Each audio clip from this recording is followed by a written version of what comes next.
Innovation, integration, industry-based learning, inspiration. This is the division of Panabo City, the forefront of eradicating illiteracy.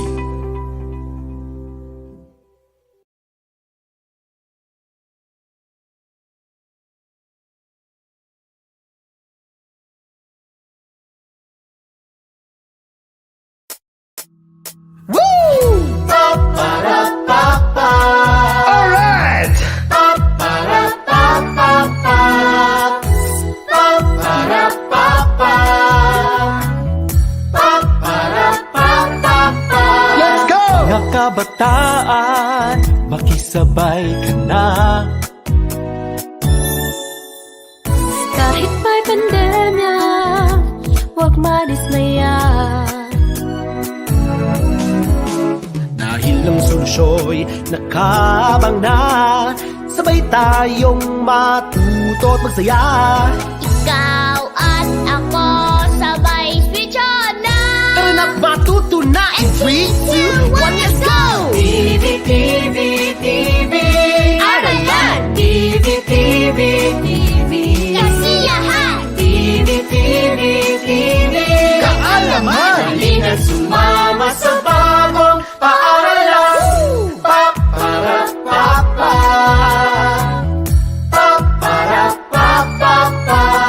Sariling galing ay paiitingin. Kaalaman ay huwag patigilin. Karagdagang talino ay matutuklasan na. Buksan ang TV, sarili handa.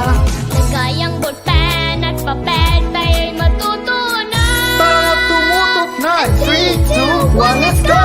TV, TV, TV, Aralan. TV, TV, TV, kasiyahan. TV, TV, TV, Kaalaman! halina sumama sa bagong paaralan. TV, TV, TV, Aralan. TV, TV, TV, kaalaman. TV, TV, TV, Aralan. Halina't matuto sa makabagong paraan. Ang isip Panabo, Handang isipan na bukas.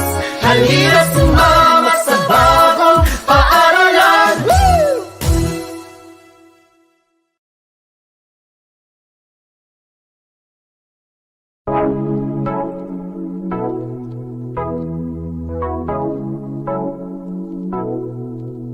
responding to the challenge nowadays, embracing the new normal ways.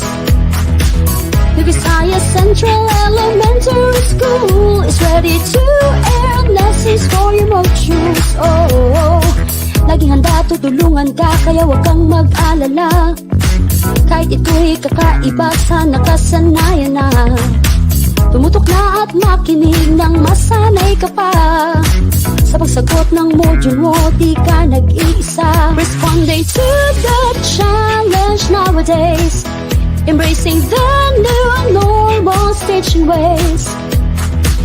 The Visayas Central Elementary School is ready to air lessons for your modules. Oh, na na na na na na na na hey, na na na na na na na na hey, na na na na na na na na hey.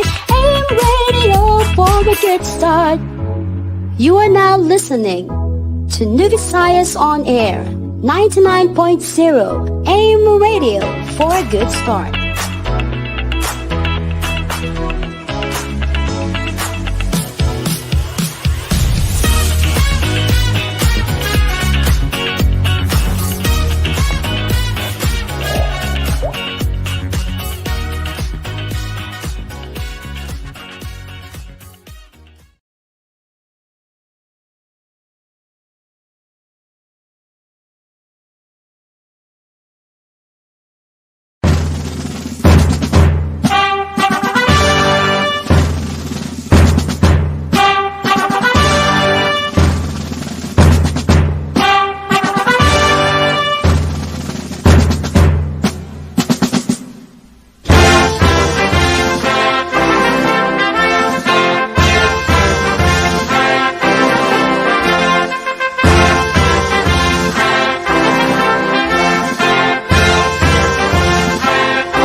Paminog ka sumanaman migtokul to langit, woy migtumpi to tanok kasublan maroson no kunog kailingan na. Kamigbalin tutuan noy, no sob-sob to kanamin gaynawa, woy migpunan to kanamin umul tumulo na anon na, no migpogpono sa init ampaw to ingod. Sa inikay kunto manaman amoy no riptipursan to langit og sampit tumaroson nun ngaran na, dumat to kay kon mo pansingan na, kakalayag tahon liyag karanga, panayangan na, pamulingan, mandalingan, woy tumo dumapad, sublapad erit harikala, namigbahayan nuto katongoda, tapog nongnong, tapog pataha, oyog patanod-tanod, kanami tumatolos nun tularo, no nakawaglit get ampot kawayhana, oyaw kaasolom, duo ko pianan na, woy katubungan na, magbabayo, sa inik ako din tugtubaro na, igbohoy kuro, diyo ko'y ko, ka magbabayon mamintoran, manama no olog nogdayrayon.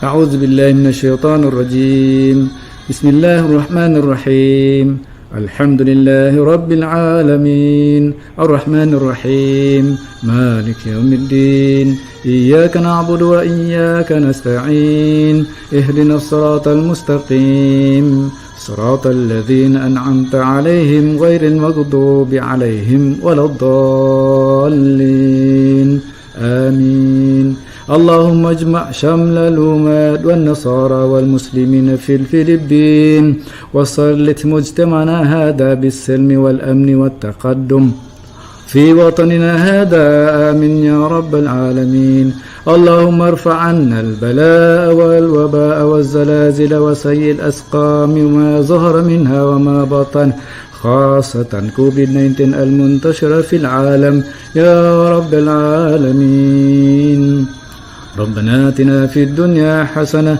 وفي الآخرة حسنة وقنا عذاب النار وصل اللهم على سيدنا محمد وعلى آله وصحبه وسلم آمين يا رب العالمين. Almighty Father, Creator of heaven and earth, we adore and worship your holy name, our healer, baptizer, Savior, and coming King. We stand in awe to your every creation in land, seas, and air. We humble ourselves, asking for forgiveness for our trespasses. Purify us, cleanse us, make us worthy to call upon you. We thank you, God, for the salvation you freely gave through Jesus. Today we call unto you to bless us and be a blessing to others. Empower our leaders, our teachers, give courage to the parents and inspiration to the young ones. May we always celebrate life and love. May we always acknowledge that without you, we are nothing. This we pray in the name of the Father, the Son, and of the Holy Spirit. Amen.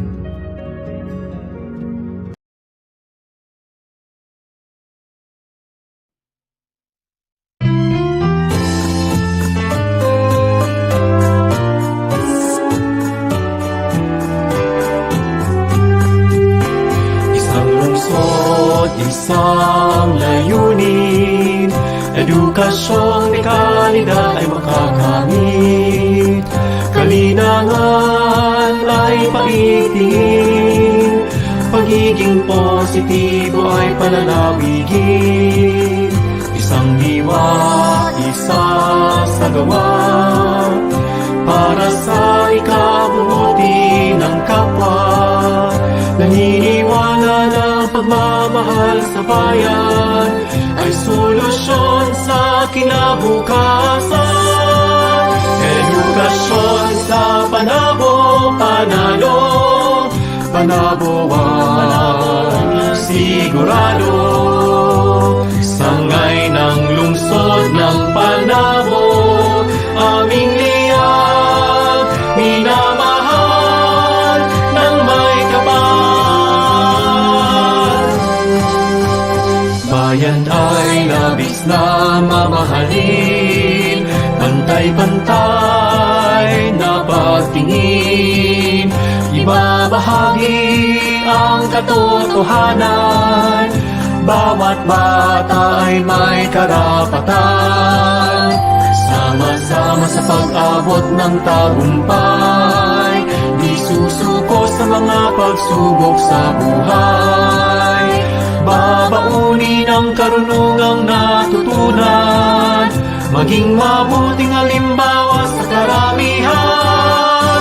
Edukasyon sa Panabo, Panalo, Panaboan, sigurado. Sangay ng lungsod ng Panabo, aming liyan, minamahal ng may kapal. Ang aming hangarin ay itatatag sa aming puso't damdamin, maglilingkod ng buong katapatan. Aming liyan, minamahal. Nag-iisa at natatangi ka sa walang Sangay ng lungsod ng Panabo.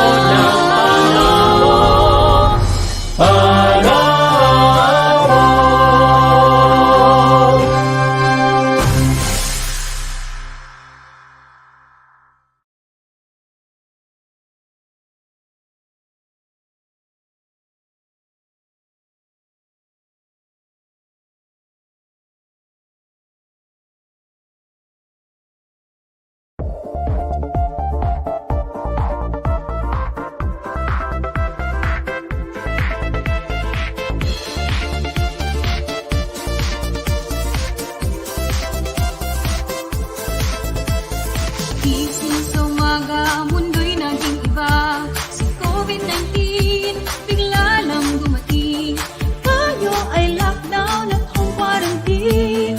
At kailangan pa may social distancing. Nalulungkot ka ba? Di ka'y nababagot. Huwag mag-alala dahil kami ay may sagot. Gabay sa iyong pagbasa, si mama at papa, si ate, si kuya, pati na rin si lolo at lola. Sa Reading Delights, tuloy ang pagbasa. Sa Reading Delights, tuloy ang ligaya. Bawat bata, bumabasa. Kahit panahon ng pandemya, we embrace the new normal. Tuloy ang pagbasa, tuloy ang ligaya. Oh, oh. Tuloy ang pagbasa. Oh, oh. FF Panabo City, ito ang ating bida. Reading the Lights, ito ang ating programa. Sinusulong ang love sa pagbabasa. Ipagpatuloy natin ang nasimulan na.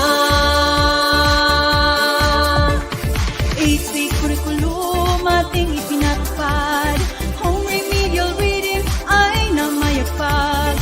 Modular at radio-based learning modality. TV online ay di pa huli. Sa Reading Delights, tuloy ang pagbasa. Sa Reading Delights, tuloy ang ligaya. Bawat bata, bumabasa. Kahit panahon ng pandemya, we embrace the new normal. Tuloy ang pagbasa. Sa Reading Delights, tuloy ang pagbasa. Sa Reading Delights, tuloy ang ligaya. Bawat bata, bumabasa. Kahit panahon ng pandemya, we embrace the new normal. Tuloy ang pagbasa, tuloy ang ligaya. Oh, oh. Tuloy ang pagbasa. Oh, oh. Tuloy ang ligaya.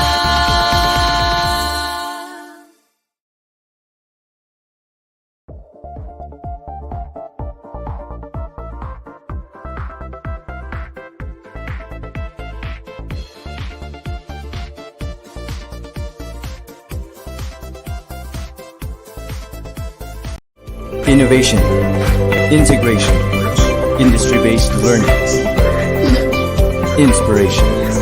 This is the division of Panabo City, the forefront of eradicating illiteracy. Hello Panabawans! Maayong buntag mga ka-reading delights, mabuhay Panabo City Division. I'm Teacher David Love Ramos Villarmino and welcome naman po sa Unlimited Stories for Reading Delights. And today is April 8, 2022.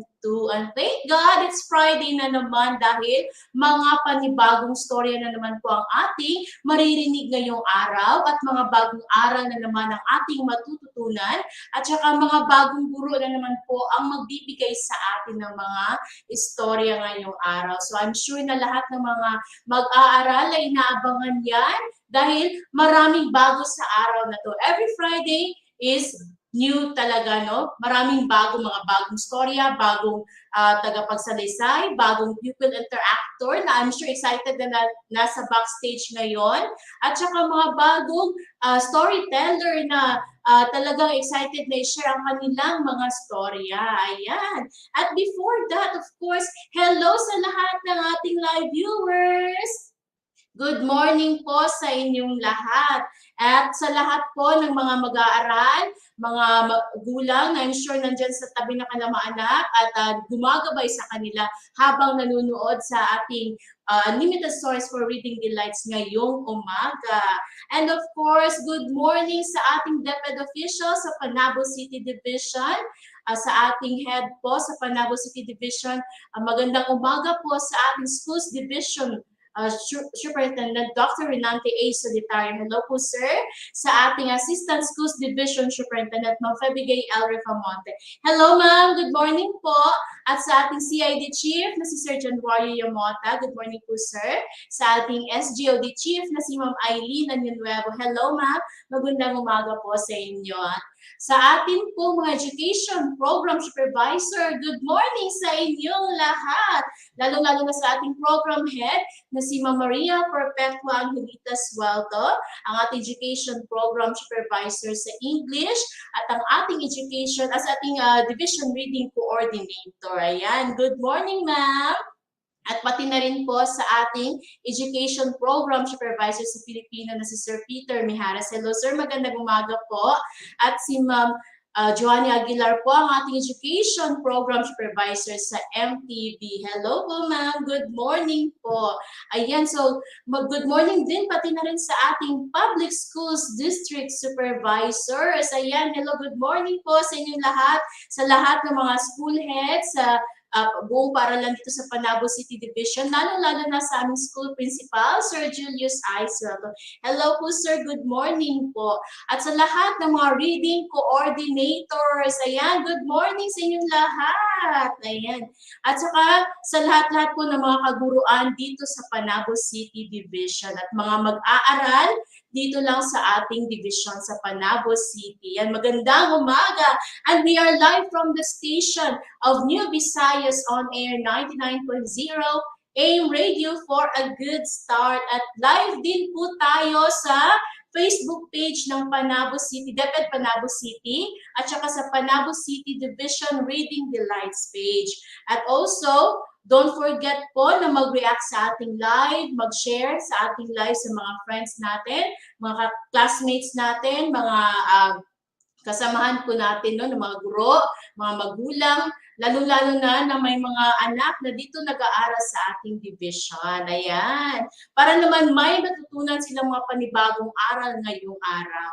At of course, good morning live din po tayo sa ating YouTube channel at saka sa Panabo Cable Channel 1. Ayan. So talagang every Friday live na live talaga. So I'm sure excited na ang lahat. I'm sure na ang mga mag-aaral natin na nasa kanilang tahanan, gusto na nila makarinig ng panibagong istorya, no? Handang-handa na ba kayo, kids? I'm sure na nakakain na ang lahat ng kanilang agahan. Ang iba dyan, kakagising lang, pero talagang excited na makarinig ng bagong istorya. So, hindi ko na patatagalin. This time, makikilala na natin ang ating first na story reader this morning. Ang ating pong unang storyteller ay mula po sa Buena Vista Elementary School. Ang kanila pong school head ay si Sir Ulysses T. Macatol. Hello sir, magandang umaga po. At ang storya po na kanyang ibabahagi sa atin ngayong araw ay si Ali Alibangbang. Ayan. At kaning istorya kay gisuwat ni Edmel P. Aladad o gidrawing ni John T. Acohedo. Ayan. So, I'm sure na excited na kayong malaman ang storya na ito. So, hindi ko na patatagalin. Papakilala ko na ang first na story reader natin sa kinder, sa grade 3 MTV. Walang iba po, kundi si Ma'am Cloffy Joy J. Magturo. Take it away, ma'am! Innovation, integration, industry-based learning, inspiration. This is the division of Panabo City, the forefront of eradicating illiteracy.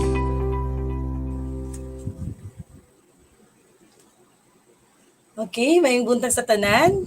Ilabi na sa naminaw o nagtanaw karon sa ato ang live sa kanila sa ilang tasa-tagsang panimalay. Ako di ay si Ma'am Cleophie Joy J. Magturo gikan sa Buena Vista Elementary School. Malipayon kayo karon kay nako higayon nga maghatag sa inyo og bag-ong storya. Karon bago ta magsugo sa atong storya, ako ipaila-ila nako ang ako interactor. Hello? Aba siya karon? Sila di ay. Hi, Angelo. Hello. Hi, Angelo. Ang Kisha. Ang atong interactor di karon kay sila, Angelo o si Kisha. Ma'am. Good morning. Kisaya kauban nyo kaon din na. Kisha. Kisha. Kisa kauban na ba yung mama din ha? Yes. Yes, okay. Kamusta man yung adlaw karon? Angelo, kamusta yung adlaw?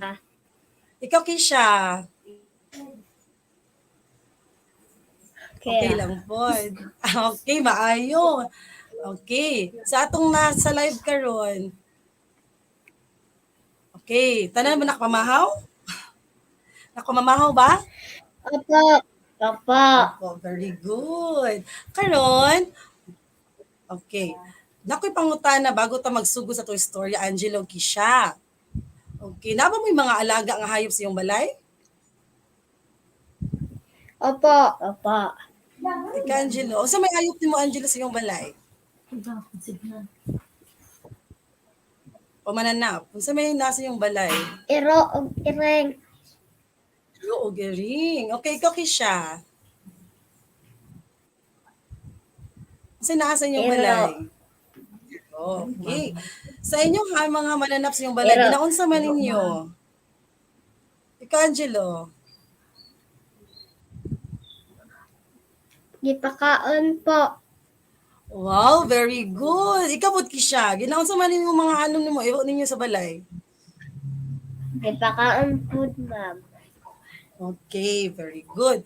So steady sa mo karon standby sa ha kay magpadayon to sa storya kay sa atong pagstorya karon mapugoy pangutana. So maminaw jud. O kana karon naminaw karon sa atong radyo o sa atong Facebook live paminaw pud mo kay naa magsugod na ta sa atong storya. Ready na ba? Ready na. Ready na. Ready na. Okay. So atong storya giuluhan nga si Ali Alibangbang. Gisulat ni Edmel P. Aladad o gidubuhon ni John T. Acohedo. Okay, mga pulong nga angay hinumduman nato. Naatay 5 ka pulong. Una, nagbasol. Ang ibig sabihin sa nagbasol, nagmahay. Ikaduha, malinawon. Walay banha o kagubot. Ikatulo, nakahiligan na batasan o naandan. Kaupat, darapon, sudlanan nga mabuak o jar. Ikalima, irespeto, tagaan o pagtahod. Sa usa ka malinawon nga lugar sa barangay Kudkud, naay usa ka bata nga ang pangalan si Ali. Nakahiligan na ni Ali ang manakop ug alibangbang. Pangutana, Angelo ug Kisha, unsa man ang hilig ni Ali? Okay, magsugod ko ka Angelo. Unsa may hilig ni Ali? Magdakop og alibangbang. Very good. Magdakop og Ali bangbang. Sunod. Padayon ta sa tong storya. Usa ka adlaw ni ana naabot si Ali sa usa ka maanindot nga lugar. Puno kini og bulak ug alibangbang.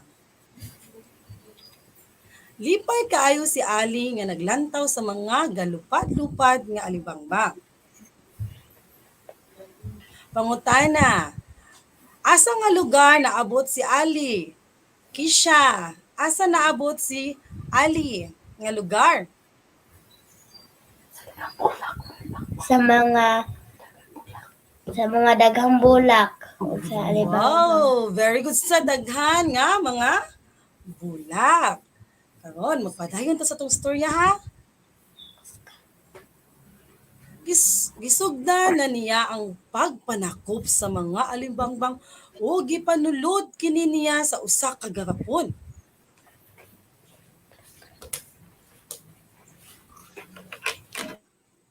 Sunod. Og galit nga miabot ang usa ka engkantada. Ali, kahibalo ba ka nga dili maayo ang imong gibuhat?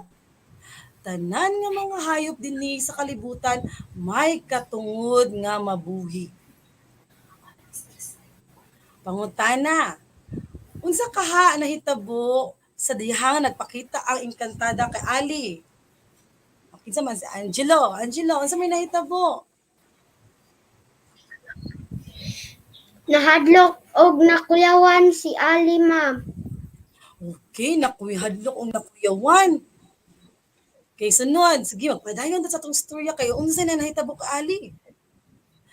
Gisilutan sa engkantada si Ali. Gihimo kini siya nga usa ka alibangbang. Og naghilak o nagbasol si Ali sa iyang gibuhat. Iyang giusab ang maot nga batasan. O nisaad siya nga sugod karon magbag-o na siya ug dili na kini niya usbon. Tungod sa nahitabo, ibalik sa engkantada ang tinuod nga hitsura ni Ali nga usa ka batang babayi. Mapasalamaton si Ali sa engkantada. Nakatunan niya ang kinahanglan irespeto ang tanang binuhat sa atong Ginoo. Karon na ako'y mga pangutana. Kinsa man ang bata sa Sugilanon nga nagsaulog siya birthday o nakapuyo sa barangay Kudkud? Si Ali. Okay, A, si Ali. B, si Marie. C, si Larry. Nakadungog ko sa tubag ni Angelo. Unsa Angelo? Si Ali. Ali. Okay, sa atong Facebook Live. Okay, sige. A, ang mustong tubag kay letter A nga si Ali. Sunod na pangutana. Sa pag-abot ni Ali sa maong lugar, unsa man iyang nakita? Sige. A, mga aninipot. B, mga bulak o alibangbang. O C, mga langgam. Okay, Kisha. Unsa may nakita niya? Letter B, mga bulak og alibangbang. Okay, letter B, mga bulak o alibangbang. O ingon ni Saniel Verdida, letter B pod. Okay, ang og ni CJ Damulo, Kuya CJ. So ang tamang hustong tubag kay letter B, mga bulak ug alibangbang. Very good. Next, ikatulong pangutana.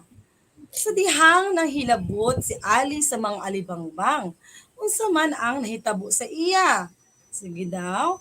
A. Nahulog siya sa pangpang. B. Gipaak siya sa mga alibangbang. O C. Gisilutan siya sa ikantada o gihimo siya og alibangbang. Okay, Ate Kisha, unsa may answer ana? Si, gisilutan siya sa encantada o himino siya og alibangbang. Okay daw sa itong mga viewers. Okay, Ate Seniela Verdida, letter C. Naapay uban mag-answer diha. Kuya Zen Palma, letter C. Okay, og si Kaiser Ace Rentuza Kaheben. Okay, ang tamang tubag kay letter C. Gisilutan siya sa ikantada o gihimo siya og alibangbang. Ikaupat nga pangutana. Sa dihang gisilutan si Ali sa engkantada, unsa man ang gibati niya? A. Okay. A. Nalipay. B. Nasubo o naghinulsol sa iyang gibuhat. O C. Nagsyagit o nangayog tabang sa Ginoo. Sige daw, unsa tong answer? Letter? Angelo, unsa may answer? B. B. Okay, lahat sa itong mga viewers sa answer na to, B. Stephen Renz Duhali, letter B. Ano man sa uban pa? Irish Pama, letter B. Sige, isa pa, napa-isa. John Anderson West C, letter B. So, ang tamang sagot ay letter B. Very good. Nasubo o naghinulsol siya sa iyang gibuhat. Ikalimang pangutana. Kung ikaw ang naa sa maong sitwasyon sama kay Ali, buhaton po ba nimo ang pangpahilabot sa mga butang sa kanaiyahan? Angelo, kung ikaw si Ali, hilabtan ba nimo? Dili, Ngano man? irespeto nato ang gibuhat sa Ginoo. Okay, very good. Irespeto nato ang gibuhat sa ato ang Ginoo ug alagaan nato sila kay binuhat gihatag sila sa ato ang Ginoo. Next. Okay, atong moral lesson. Ang moral lesson na atong makuha kang buntaga kay ang kinaiyahan ning kalibutan balaanong gasa gikan sa kahitaas angay kining ampingan ug paggabantayan ug paglikay niini sa kadautan kay kini ang hiyas ti unay nga bahandi alang sa tanan ug kanwatan. So, ug mao na tong istorya, ako po nagpasalamat sa New Visayas AM Radio 99.0 FM and to our Division Reading Coordinator, Panabo City, Division Reading Delights Coordinator, EBS Ma Maria Perpetua Angelita G. Suelto, and EBS MTB MLE Coordinator Ma'am Joanny C. Aguilar, and also to our dear school head of Buena Vista Elementary School, Sir Ulysses T. Macatol, to my mentor, Sir Arian C. Hemonjo, to the writer and illustrator of the story, Sir Edmel P. Aladad, and also Sir John T. Acohedo, to my pupil interactor, Macvern Angelo H. Adlit, and Kisha Mendoza. Thank you so much. And also to their parents who are very supportive, to the family, to my family, and to all the family of Buena Vista Elementary School, co-teachers, parents, and learners. Daghang salamat kaninyong tanan. Padayon sa pagtuon, handang isip, handang bukas. Amping kanunay, dalaygon ang atong Diyos. Salamat po, Ma. Innovation, integration, industry-based learning, inspiration. This is the division of Panabo City, the forefront of eradicating illiteracy. Thank you so much to our first story reader this morning, Ma'am Yoki Joy J. Magturo. Ayan. So, nagbahagi siya ng storya no na si Ali Bangbang na naghatag sa ato leksyon nga ang kinaiyahan ning kalibutan balaunong gasa gikan sa kahitasan. O kining ampingan o pagabantayan o paglikay niini sa kadautan kay kini ang hiyas tunay nga bahandi alang sa tanan o kaliwatan. So kung unsa man ang gihatag sa Ginoo sa atoa, ato kining ampingan. So kining kung asa man ta karon kani atong palibot, ang atong kinaiyahan dapat magamping ta kay daghan pag moabot na mga henerasyon nga makakitaan ni so mo nang dapat karon pa lang magamping na ta, di ba?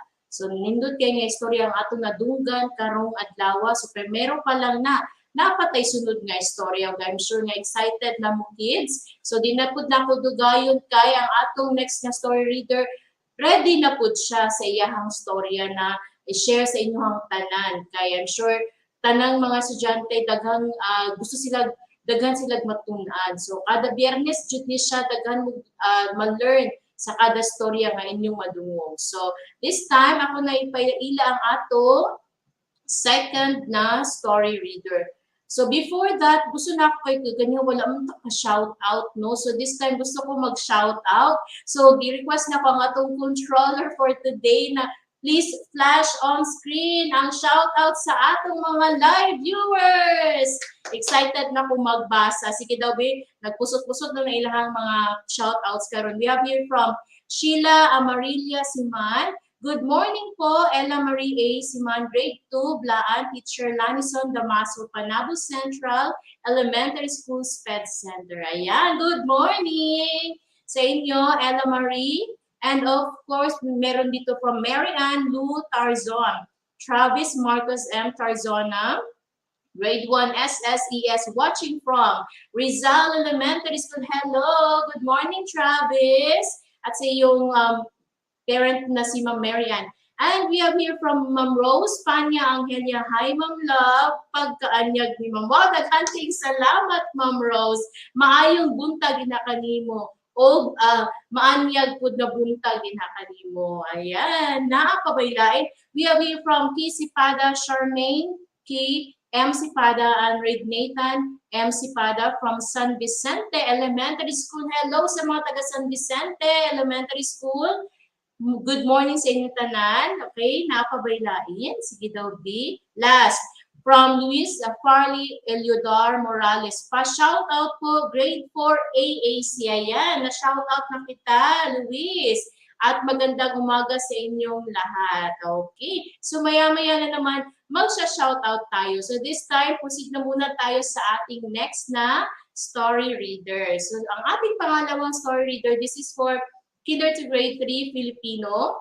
Siya po ay mula sa Rizal Elementary School at ang kanilang school principal po ay si Ma'am Ramelin F. Antalan. Hello ma'am, magandang umaga po.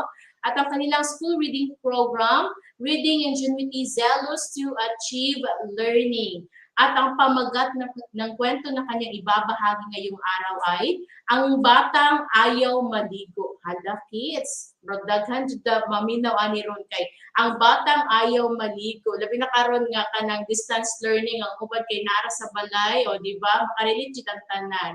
At ang author ng storya nito ay si Beng Alba at iginuhit naman ito ni Marcos Nada. At ibabahagi sa atin ito ni Ma'am Sherlyn B. Andoy. Innovation, integration, industry-based learning, inspiration. This is the division of Panabo City, the forefront of eradicating illiteracy.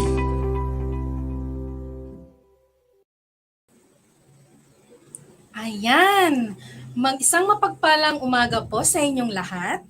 Kamusta kayo mga bata, mga mag-aaral, na ngayon ay nasa kani-kanilang mga bahay na nanunood at nakikinig. Naway nasa mabuti kayong kalagayan at may malulusog na pangangatawan.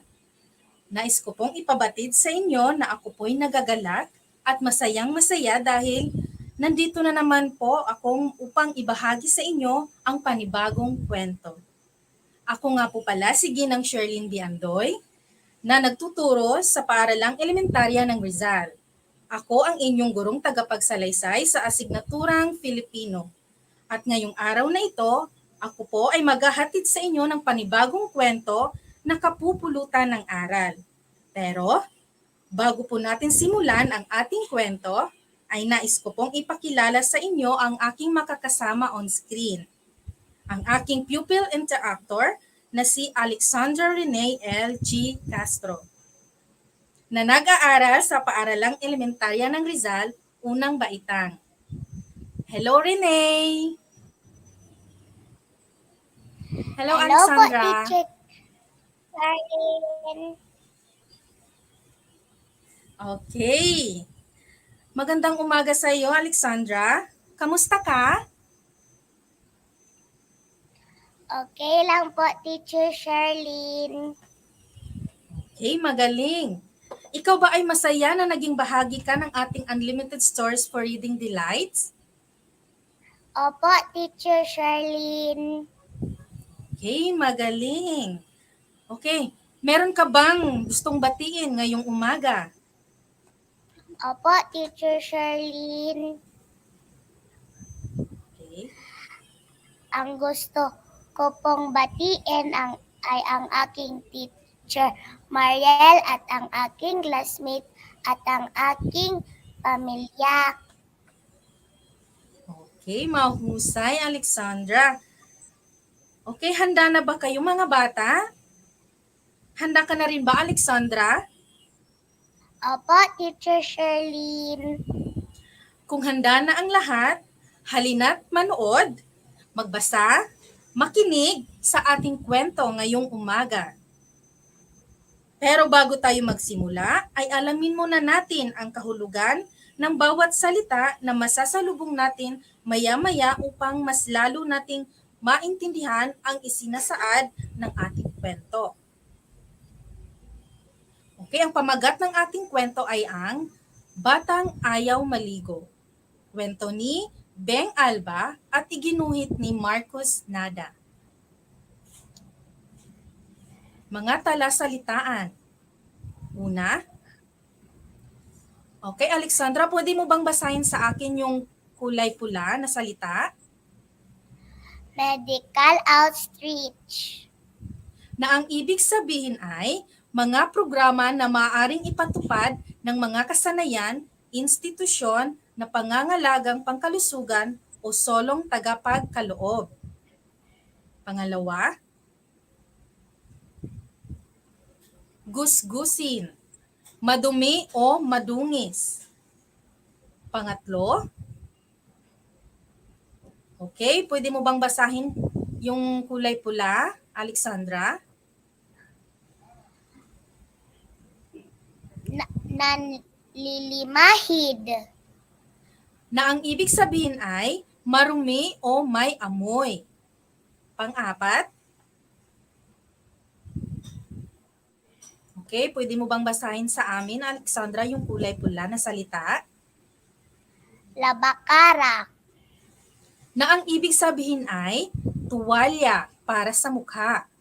At ang panglima,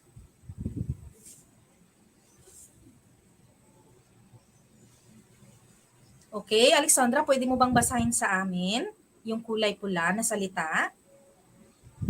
Galis aso. Na ang ibig sabihin ay isang kondisyon na nagdudulot ng labis na pangangati at pamamantal sa balat. Okay, ngayon tayo nang magsimula sa ating kwento.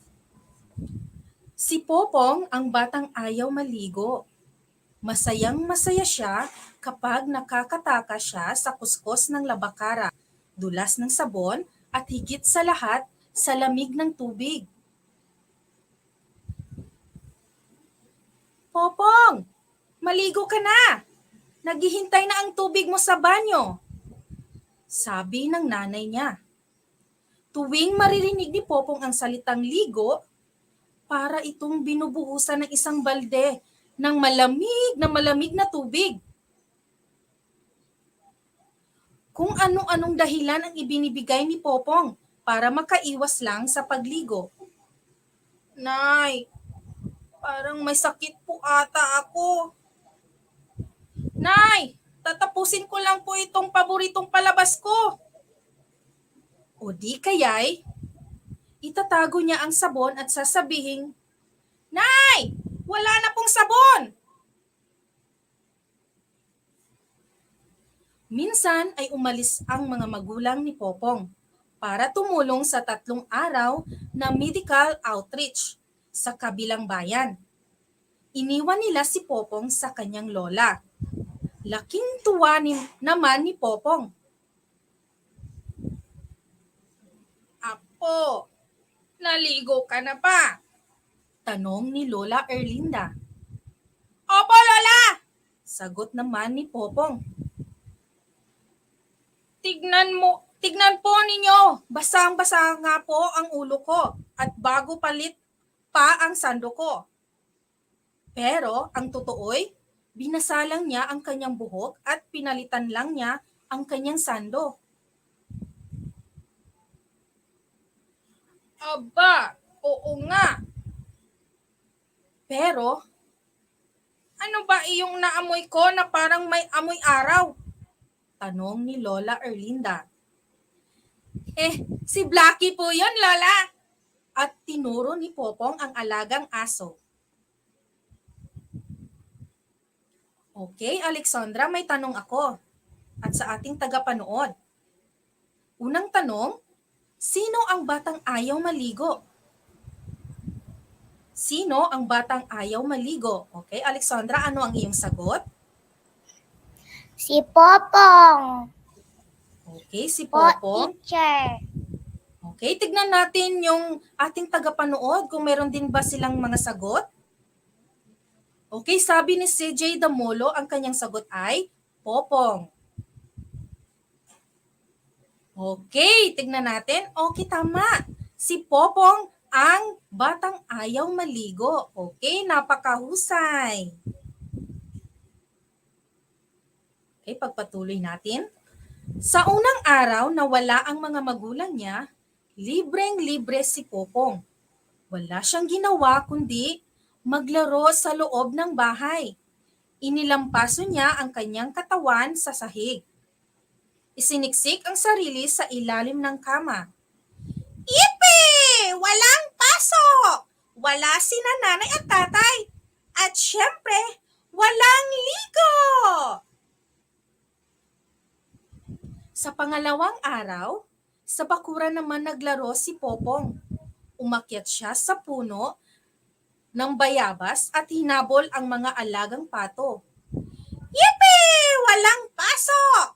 Wala sina nanay at tatay! At syempre, walang ligo!" Dumating ang 3 araw. Wala pa rin ang nanay at tatay ni Popong. At 3 araw na siyang hindi naliligo. Nanlilimahid na siya sa dumi. Magulong-magulo ang buhok.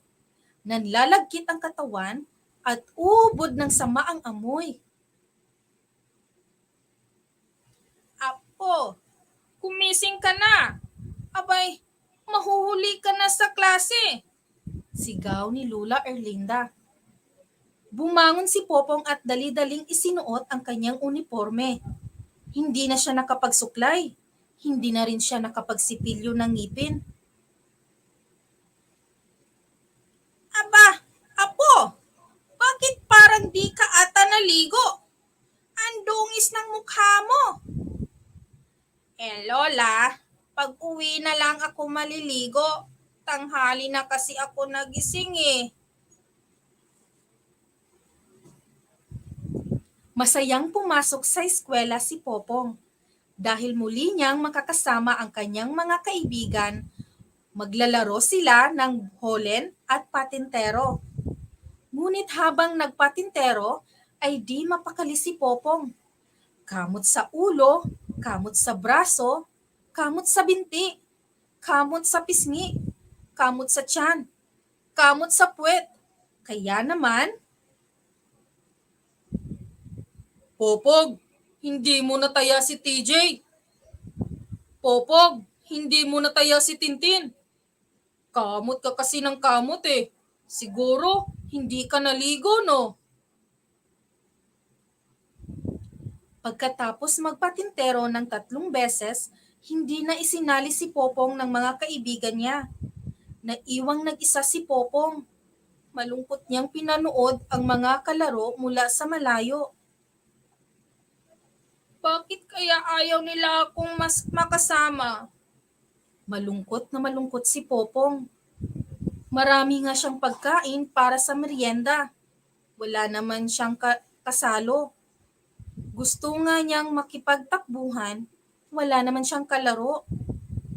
Muli niyang nilapitan ang mga kalaro. Pwede bang sumali ulit sa inyo? Pwede, Popong, pero kung naligo ka na, ha ha ha ha ha. Sigaw ng mga kalaro niya sabay nagtawanan.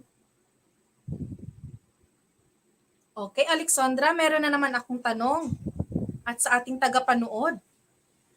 Pangalawang tanong, bakit hindi na isinali sa laro si Popong? Bakit hindi na isinali sa laro si Popong? Okay, Alexandra, ano ang iyong sagot? Kasi kamot ng kamot po siya. Okay, tignan din natin ang mga sagot ng ating tagapanood. Ano ba ang mga sagot ng ating tagapanood? Okay, ang sabi ni Mary Yu Osa, walang ligo.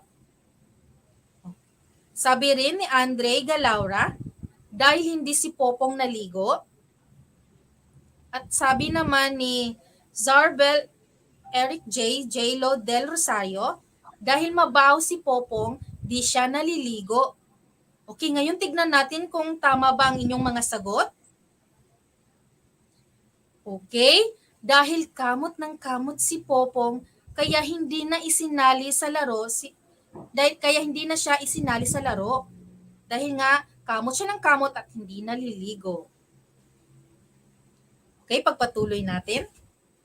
Tinignan ng maigi ni Popong ang kanyang mga kaklase. Napansin niya na ibang-iba ang itsura nila sa kanya. Maayos ang kanilang buhok, malinis ang kanilang mga mukha, at mapuputi ang mga ngipin. Samantala, siya na may ubod ng gusgusin at kamot ng kamot. Dali-daling umuwi si Popong, agad niyang hinanap ang pinakamabangong sabon, pinakamalaking labakara, at nagsimulang magkuskus. Kuskus dito, kuskus doon, 1, 2, 3 buhos ng tubig. Kuskus dito, kuskus doon, 1, 2, 3 buhos ng tubig. Sa kauna-unahang pagkakataon, naramdaman ni Popong na masarap palang maligo. Masarap pala ang pakiramdam ng katawan kapag nililinis ng sabon at hinuhugasan ng tubig. Ni hindi niya napansin na malamig pala ang tubig. Pagkalabas ng banyo, may isang sorpresa ang naghihintay kay Popong. Wow! Ang bango-bango naman ng anak ko!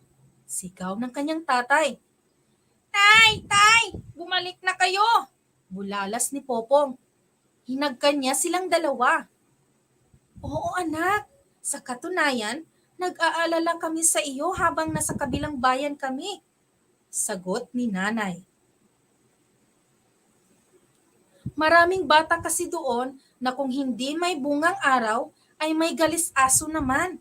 Dagdag ni nanay. Nagkasugat-sugat na nga ang balat nila dahil siguro kamot sila ng kamot. Talaga po? Pwede po bang mangyari sa akin yun, Nay, Tay? Oo anak, pero maiiwasan naman ito kung laging malinis ang katawan mo. Sagot ni tatay. Napaisip si Popong sa sinabi ng nanay at tatay niya. Naaalala niya na muntik na ring magkasugat-sugat ang balat niya dahil sa kanyang pagkakamot. Tinignan ni Popong ang kanyang mga magulang. Nay, Tay, sorry po. Kasi po mula nang umalis kayo, ay ngayon lang ulit ako naligo. Nagsisinungaling po ako kay Lola tuwing tinatanong niya kung naligo na ako. Pero mula ngayon, susundin ko na po ang lahat ng mga sinasabi ninyo at kahit na si Lola lang po ang kasama ko dito, maliligo pa rin ako. Matapos mangako ni Popong, ay bigla itong napaisip. Si Blackie kaya? At doon nagtatapos ang ating kwento ngayong umaga. Okay, Alexandra at ang ating tagapanood ngayong umaga, meron akong mga katanungan sa inyo. Dito ko malalaman kung kayo ba ay nakinig at nasundan ang aking kwento. Okay, unang tanong. Saan pumunta ang mga magulang ni Popong? Saan pumunta ang mga magulang ni Popong? A. Hospital. B. Medical outreach. O C. Simbahan. Ano ang iyong sagot, Alexandra? Letter B po, teacher, medical outreach. Okay, tignan na naman natin ang ating tagapanood kung tama din ba ang kanilang mga sagot. Okay, sabi ni Sam Gomez, letter B. Sabi naman ni Lyra Gutera, letter B, medical outreach. At ang sabi naman ni Just Kyle at Yanzar, B po. Okay, ngayon tignan natin kung tama ba kayo. Tama! Letrang B ang tamang sagot, medical outreach. Okay, pangalawang tanong. Kanino iniwan si Popong? Kanino iniwan si Popong? Okay, letter A, kay Lola. B, kay Yaya. O letrang C, kay Tita. Ano ang iyong sagot, Alexandra?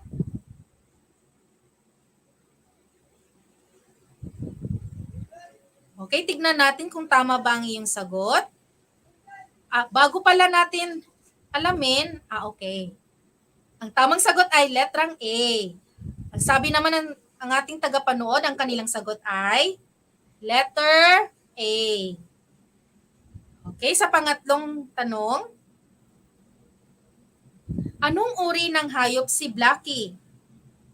Anong uri ng hayop si Blackie? Letter A, elepante. B, pusa. O letrang C, aso. Ano ang iyong sagot, Alexandra? Letter C po, teacher, aso. Okay, tignan naman natin ang ating tagapanood kung tama ba ang kanilang sagot din. Sabi ni Sam Gomez, letter C. Sabi naman ni Zeus Andre Dolores, letter C. Okay, tignan natin kung tama ba ang inyong mga sagot. Tama, mahusay. Ang tamang sagot ay letter C, aso. Okay, pang-apat na tanong. Ano ang nilalaro nila ni Popong at kanyang kaibigan habang siya ay kamot ng kamot?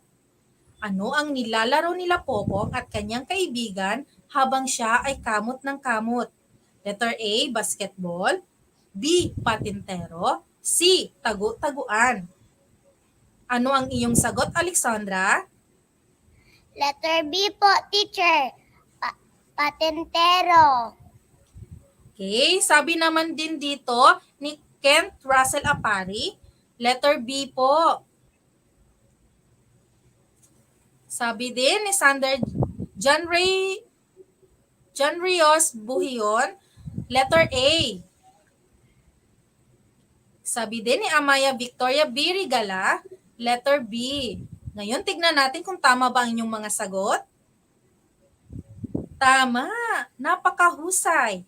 Ang tamang sagot ay patintero.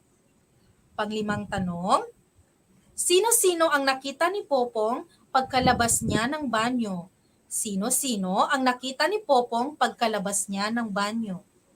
Letter A, nanay at tatay. B, lola at nanay. C, tatay at lola. Ano ang iyong sagot, Alexandra? Letter A po, teacher, nanay at tatay. Okay, tignan naman natin ang ating tagapanood kung ano ang kanilang mga sagot.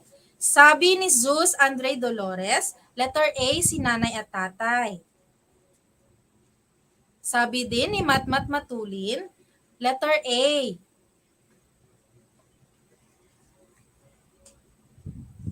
Okay, ngayon tignan natin kung ano ang tamang sagot. Tama, napakahusay. Ang tamang sagot ay nanay at tatay. Letter A. Okay. Ngayon, ang aral ng ating kwento ay ang batang malinis sa katawan ay batang malayo sa karamdaman. Ang batang may pagmamahal sa sarili ay hindi dapat hinahayaan ang kanyang katawan na marumi. Kaya, palagi nating tatandaan na ang kalinisan ay tanda ng kasipagan. Okay, Alexandra, ano rin ba ang iyong natutunan sa ating kwento ngayong umaga?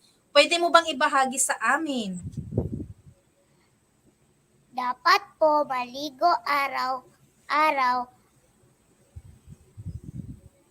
para ang ating katawan ay malinis.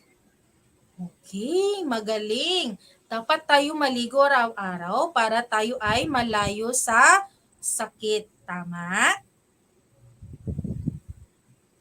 Opo, teacher. Okay, mahusay. Okay, Alexandra. Bago ako magtapos, ay nais ko pong batiin at pasalamatan ang mga kasamahan kong guro sa paaralang elementarya ng Rizal, lalong-lalo na ang aming punong guro na si Ginang Ramilin F. Antalan, tagapamahala ng aming kurikulum na si Ginang Sanet Mijares, ang aming school reading coordinator na si Ginang Katrina Gonzalez. At sa lahat ng bumubuo at namamahala ng programang ito, ako po'y taus-pusong nagpapasalamat at nagagalak sa pagkakataong ibinigay niyo po sa akin. Isang pribilehiyo po na maging parte ng inyong programa. Nais ko ring pasalamatan ang mga magulang ni Alexandra na nagbibigay ng pahintulot na makasama ko siya ngayon dito on screen. Ma'am, sir, maraming salamat po. Binabati ko rin at pinapasalamatan ang kanyang gurong gapayo na si Binibining Mariel D. Lumuntad na hindi nagdalawang isip na ako'y suportahan at ipinahiram niya sa akin ang kanyang bibong-bibo at matalinong estudyante na si Alexandra Renee L. G. Castro. At sa tagapanood at sumusubaybay na walang sawang tumatangkilik sa programang ito, maraming salamat po. Okay, Alexandra, sabayan mo ako ha. Tayo ay magpaalam sa kanila. Okay? Hanggang sa muli, paalam! Bye-bye po, teacher. Innovation, integration, industry-based learning, inspiration. This is the division of Panabo City, the forefront of eradicating illiteracy. Ayan, maraming salamat po sa ating pangalawang story reader ngayong araw nito sa Filipino Kinder to Grade 3 na si Ma'am Sherlyn B. Andoy. Ibinahagi niya sa atin ang kwento na may pamagat na ang batang ayaw maligo. So, alam ko na lahat ng mga estudyante na nakikinig ngayon, may natutunan silang aral na ang batang malinis sa katawan ay batang malayo sa karamdaman. At ang batang may pagmamahal sa sarili ay hindi dapat hinahayaan ang kanyang katawan na marumi. Kaya palagi nating tatandaan na ang kalinisan ay tanda ng kasipagan. So maging malinis tayo sa ating pangangatawan para malayo tayo sa mga sakit, lalong-lalo na ngayon sa panahon ng pandemya. Kaya kids, sa kanilang mga tahanan ngayon, make it sure na naliligo kayo araw-araw para maging malinis. Lalong-lalo na pag lumalabas kayo ng bahay, naglalaro sa inyong kapitbahay, o mga kaibigan ninyo, or nakikipaglayo sa inyong mga alaga na mga aso or pusa, dapat maligo kayo para maging malinis kahit malayo kayo sa sakit. Ayan. Napakagandang kwento naman ang ating natutunan ngayong araw na ito. So bago tayo mag-proceed na naman po sa ating pangatlo na story reader this morning, so magsa-shoutout muna tayo. So gusto kong mag-comment kayo para sa ating first na story reader kanina at saka sa ating story reader kung nagustuhan niyo ba ang kanilang kwento. Sige nga, mag-send kayo ng hearts kasi magbabasa ako ng mga pangalan na nagsisend ng hearts kung nagustuhan ninyo ang kwento nila kanina. Tsaka magbabasa rin tayo ng good morning, lalo na sa mga live viewers natin. We have here from Riza Cast, good morning from Redo yata to. Elementary School, Arjet Daniel L. Castillo, Grade 4, Atis. Hello, good morning. Ayan, merong heart from Ella and Carges. Ayan, 4 na hearts. Maraming salamat. Meron naman tayo dito napakaraming hearts, iba't ibang hearts. From Lee Faith Aran West. Ayan. At saka may smiley face pa talaga. So talagang nagustuhan niya ang kwento na kanyang narinig. Ayan. Meron pa ba dyan? Sige nga. Marami pa bang nagbigay ng hearts? From Travis Salmar Gupio. Ayan. Napakaraming hearts. Maraming salamat sa iyo, Travis. Meron pa ba? Ito hindi pa awat. Si Archie Manuel Aran West. Grabe, ang dami-daming hearts. Hindi ko mabilang. Maraming salamat, Archie. Talagang nagustuhan mo ang mga kwentong iyong narinig. Ngayon pa lang yan, ha? At pangalawang kwento pa lang ang naibahagi sa atin. So, lalo na maya-maya marami pa tayong kwento na mapapakinggan at saka mga kwento or mga aral na matutunan. So, hindi ko na patatagalin. Sige nga, ipapakilala ko na ang ating next na story reader this morning. Ayan. Ang ating next na story reader this morning, she is all the way from Rizal Elementary School. Okay, same silang school sa previous reader natin, no? At ang kanilang school principal, yan si Ma'am Ramelin F. Antalan. Grabe ka supportive sa ilang principal. Hello, Ma'am, mayong buntag. O ilang school reading program, Reading Ingenuity, Zealous to Achieve Learning or Rizal. So, ang title ng story na kanya ibabahagi ay Octopus in a Bottle. And the author of the story is Andrea Merrick, and ang illustrator naman nito ay si Sabrina Cristina. So, may makakasama siyang pupil interactor na ipapakilala sa atin maya-maya ni Ma'am Maria Corazon L. Dalagan. Take it away, Ma'am! Innovation, integration, industry-based learning, inspiration. This is the division of Panabo City, the forefront of eradicating illiteracy.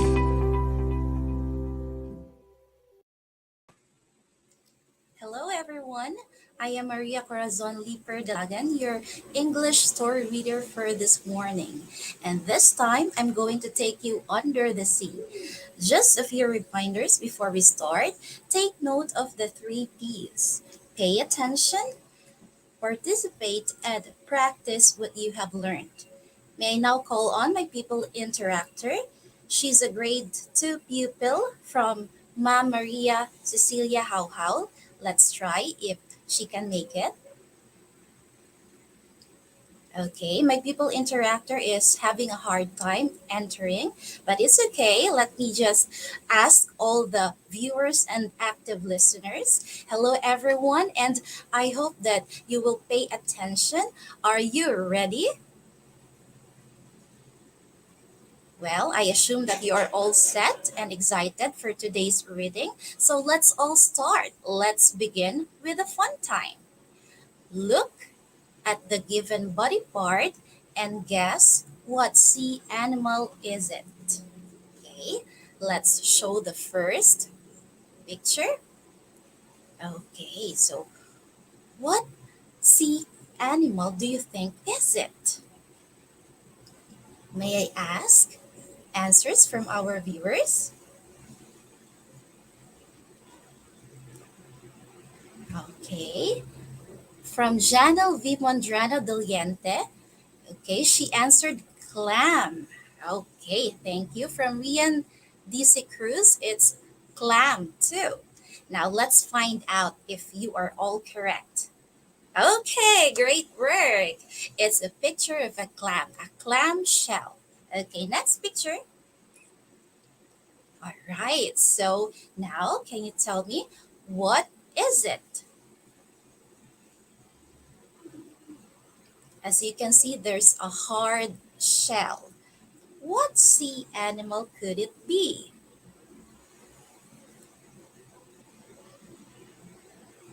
Okay, there's a try from my pupil interactor, Rian Lois Ibanez. Turtle, coming from a turtle.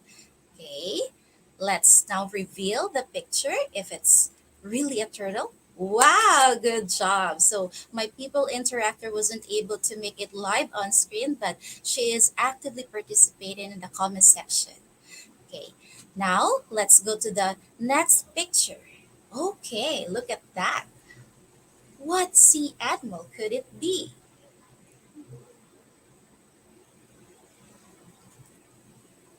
I'm waiting for answers from our viewers. From Sam Gomez, she answered fish. Okay, let's find out if that's really a fish. Yay! It's really a fish. Next slide. I'm going to show you another picture. Okay, how about that? What kind of sea animal could it be?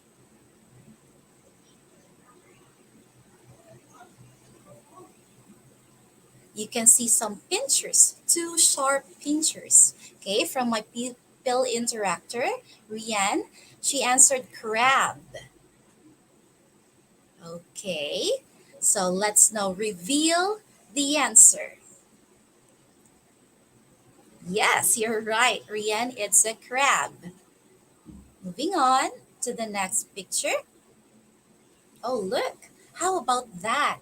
What sea animal is it?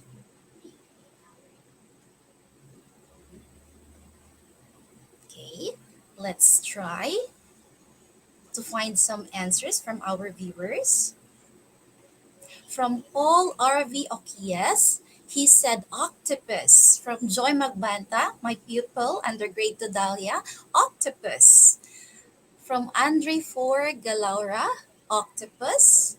Okay, from Leah, octopus. Okay, now let's see if it's really an octopus. Great job, everyone. It's an octopus. Okay, all the sea animals that you were able to guess are actually characters in our story. Our story for this morning is entitled Octopus in a Bottle. It is written by Andrea Kazmarek and illustrated by Sabrina Christina. All right, so now let me ask all of you, coming from the title Octopus in a Bottle, why would an octopus be in a bottle? What's your thoughts on this? Why would it be inside a bottle? Okay, maybe our viewers are still thinking. Okay, so let us all find out the answer later on our story. Okay, there is answer from Paul R.V. Okies. Okay, he said maybe because of water pollution. Okay, maybe the bottle is in the sea because of water pollution. It could be R.V. Good answer. Okay, so now let us go to the vocabulary time first. Okay, let's have vocabulary time to let us know the meanings of some words for us to better comprehend the story. Okay, number one, the first word is chase. And I can see my pupil. Okay, good to see you. Hi, Rian. Hello po. Sorry po, na-late Okay, ko. so before we begin the vocabulary time, can you formally introduce yourself and say your greeting to everyone? Good morning, teachers in the station. Good morning, teacher MC. Good morning to all my classmates who are watching with us live. Good morning, viewers. This is Rian Lois Sarmoga Ibanez of grade 2 Tulip from Rizal Elementary School under the advisory of our energetic teacher, Maria Cecilia Hauhau. Mabuhay! Wow, that's a very energetic introduction and greeting coming from you, Rian. Okay, so we are now on this part. We are in vocabulary time. So let me ask you to read the word, and teacher is going to read the meaning. Okay? Okay, let's begin. Read number one. The word number one. Chase. Yes, it means to go after something and try to catch it. Number two. Nosy. Yes, it means showing too much curiosity. So when you are curious, you have a strong desire to learn about something. Okay, number three. Wriggle. Yes, it's a quick twist and turn movement. Let's go to the next slide. Number four. Nasty. Yes, it means highly unpleasant to see, smell, or taste. Just like rotten meat. Okay, next, number five. Snip. It means to cut something with small, quick strokes. And number six, Cautious. yes, it means being careful to avoid possible danger. Okay, all right, we are all set for the story. Again, the title of our story is Octopus in a Bottle. Now lend me your ears, listen carefully. The baby fish swim to and fro and all around, swimming and chasing with their games, shark chase and watch out for floating stuff. Turtle tells them all the time, look up, you never know what's coming down. Next slide. All the fishes swim around the big rock in the sea garden. The turtle didn't swim. He sits on top of starfish. Mama Octopus is busy with those wriggling baby octopuses. Just keep out of trouble. She says it all the time. Now may I ask you, what troubles can those baby octopuses possibly met in the sea garden? What's your thought on this, Rian? Maybe an attack of big fish like sharks and pollution from waste are the troubles they can possibly met in the sea garden. Wow, great idea. Okay, let's find out if that really would happen in our story. Okay, next slide. But baby octopus is nosy, which isn't always good. Another unusual thing floats down. It's pretty. What is it? Everybody wondered what's inside. Baby octopus takes a closer look. It looks like the baby lemon fish. Baby octopus swims in without thinking. It's a bottle with lots of yellow lemons. He turned around to swim back, but he can't get out. Help! Baby octopus waves at the baby lemon fishes outside. But an octopus in a bottle is hard to be heard, so they just wiggle their tails. Now, I have a question to Rian and to all the viewers and listeners. If you are baby octopus, what will you do? Imagine yourself that you are trapped in a bottle, in an empty bottle. So what are you going to do? Rian? I will scream for help and focus to find the mouth of the bottle and try to go out. Okay, you will scream for help. Okay. If you would ask me, maybe I will also scream for help and pray that somebody is going to help me. Okay, maybe our viewers is thinking right now. I cannot see answers. Oh, there's an answer from Matt Matulin. He said break the bottle. Okay, if you're strong enough, okay, you can break the bottle. Okay, that's also the answer of Andre for Galaura. Okay, same answer, break the bottle. Okay, let's continue. I'll make myself thin. Baby Octopus tries, but every time he does this, the bottle is just rolling and rolling around. Ow! The baby lemon fishes flap their fins. Is it a new game? Baby Octopus is fed up and tried to explain. I can't get out! All the sea creatures are watching and laughing. An octopus rolling around in a bottle is funny. Let's go to the next slide. I told you not to get into trouble. Mama Octopus arrives. She picks up the bottle and gives it a great shake. Ouch! Baby Octopus yells so loud that everybody hears it.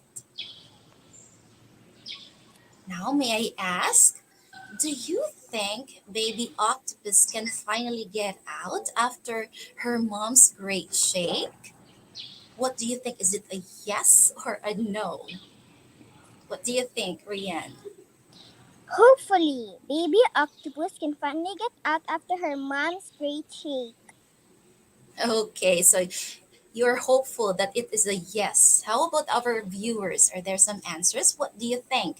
It's a yes from Dwianerik. I don't know if I pronounce your name well. Dwianerik James. Okay, it's a yes to from Andre for Galaura. And from Anthony J. Kosari, it's a yes. Okay, so let's try to find out. However, it didn't work.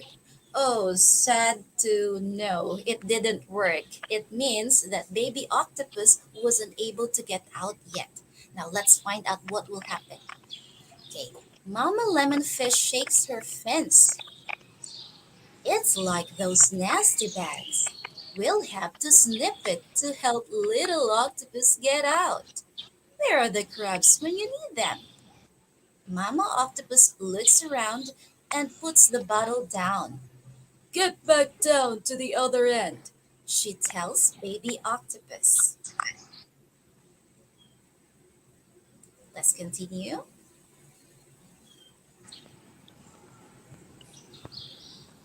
Okay, let's see what will happen on the next slide.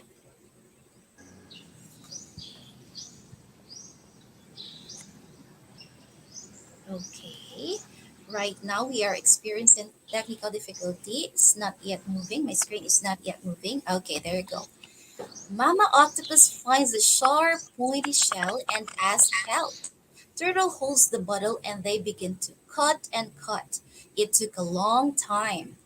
Bit by bit, the sharp shell does the job, and Baby Octopus makes herself very skinny and swims out. Now, can you read this part, please, Rian? The crabs arrive and ask what's going on. Jellyfish tells them that their crabby pinchers are needed, but they've missed the show. Okay, thank you for that. So the crabs were late. They were not able to help Baby Octopus. Okay, next, let's continue. Mama Lemonfish calls all the baby lemon fishes together, and Mama Octopus calls out all the little octopuses too. Their mothers warn them again on the dangers of the sea. From that day on, the little sea creatures become more cautious on sharks and unusual objects. The end. Okay, so how do you feel about the story, and do you like it? Yes, teacher. I like it. Okay, good to know. Now let's check your understanding. Okay, it's comprehension time. So Rian, can you read the first question? Who is not a character in the story? Okay, is it A, turtle, B, crab, C, seahorse? Okay, what is your answer? Letter A, C. B, or C? Seahorse is not a character Okay. in the story. Okay, you answered in a complete sentence. Okay, so letter C, is that the answer of our viewers too? Let me see.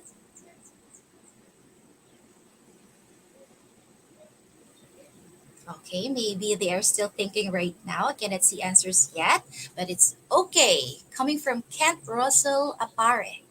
Okay, he said it's letter C. Okay, let's find out if it's really letter C. Same so with Paul RB Okias. Okay, good job everyone. You got it all right. Okay, C. Next, number 2. What object caused trouble to the sea animals in the story? Okay, is it A, bottle, B, nasty bag, C, big rock? Okay, may I ask our viewers, what object caused trouble to the sea animals in the story? A, B, or C?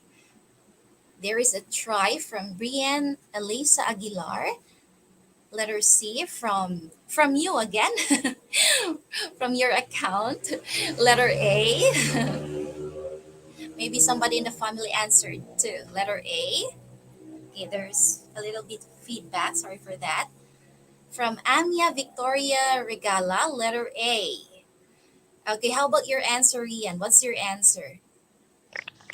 Letter A po, Letter bottle is A. the Okay, let's object all find out caused if that trouble is to the right. sea Reveal animals the in the answer. story. Okay, before you're finished, the answer was revealed and it's correct. 2 thumbs up for you.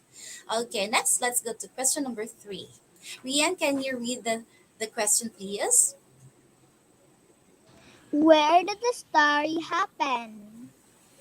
Okay, A in the sky, B in the mountain, C in the sea garden.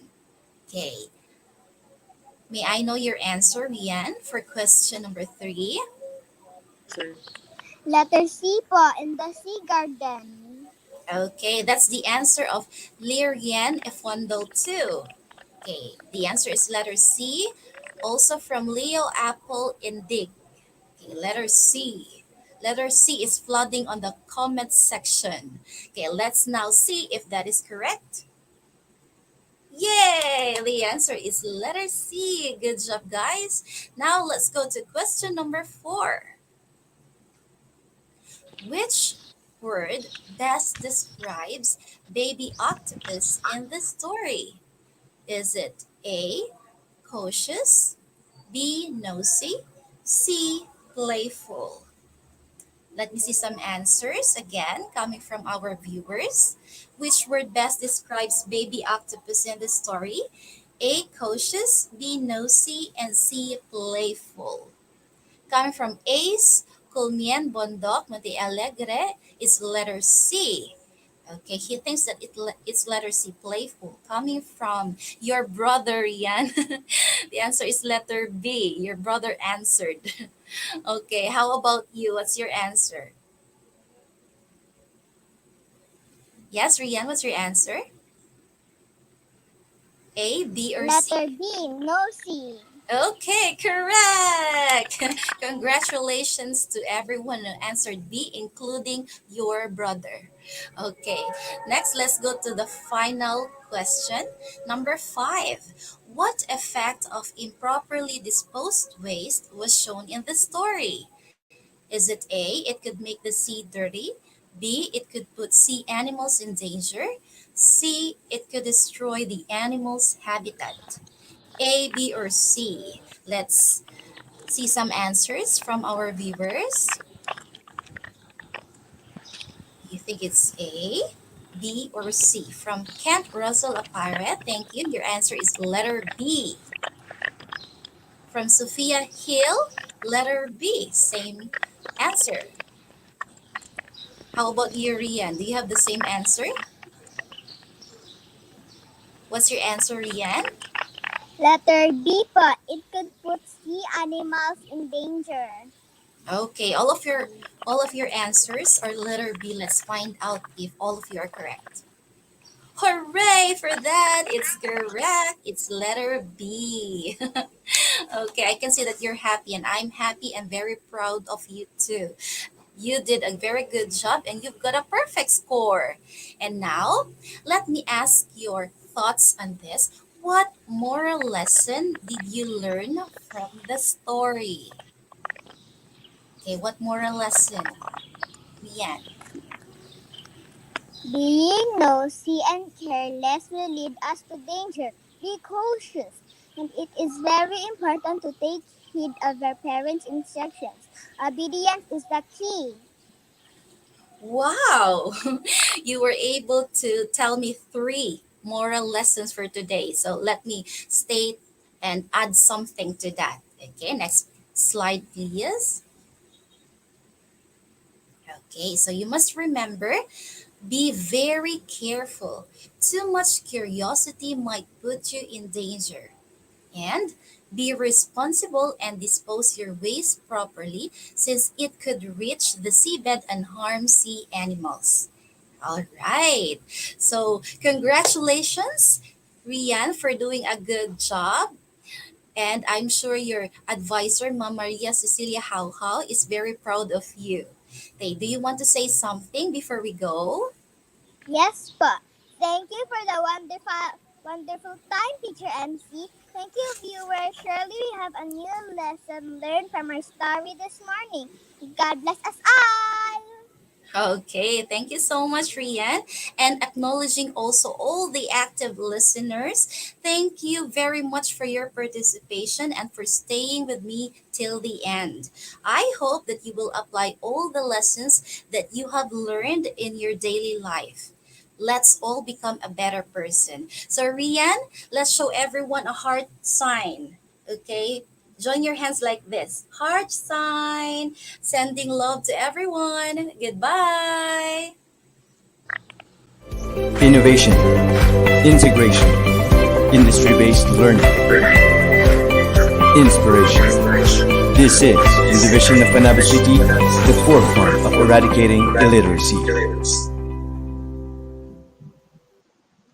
All right, thank you so much to our third story reader in English, kinder uh, to grade 3. So she shared to us the story entitled Octopus in a Bottle. And we've learned that about the story that next time we have to be very careful because too much curiosity might put you in danger. And also we have to be responsible and dispose our waste properly since it could reach the seabed and harm the sea animals. So we have to exercise caution to avoid putting ourselves in danger and also the sea animals. And also we have to protect the ocean, we have to protect the sea, and let's keep the sea clean or the ocean clean. And also we have to throw the garbage properly. So we have to keep it clean and practice throwing it properly. Oh, yeah. So I'm sure a lot of our kids have learned a lot from this story, Octopus in the Bottle. And this story was shared to us by Ma'am Maria Corazon L. Dalagan of Rizal Elementary School. Thank you so much, ma'am. And also to your pupil interactor. Thank you so much to you, Alessandra. Alessandra, yes. Thank you so much.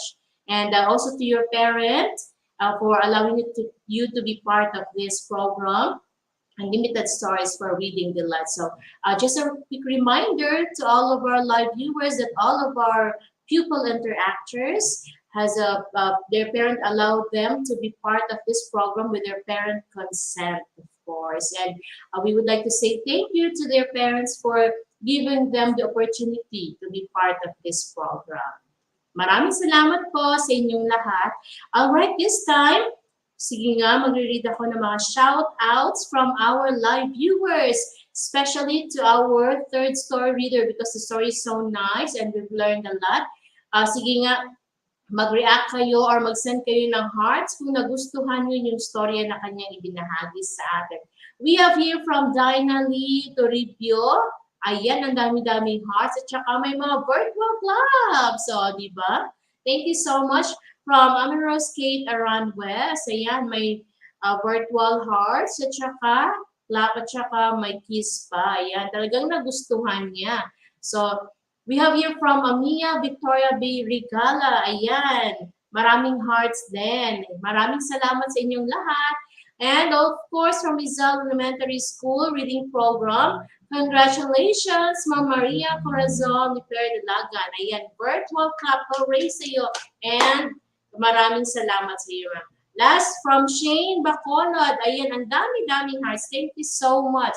Talagang nagustuhan niyo ang bawat storya na inyong naririnig ngayong araw. So this time, okay, may panghuli.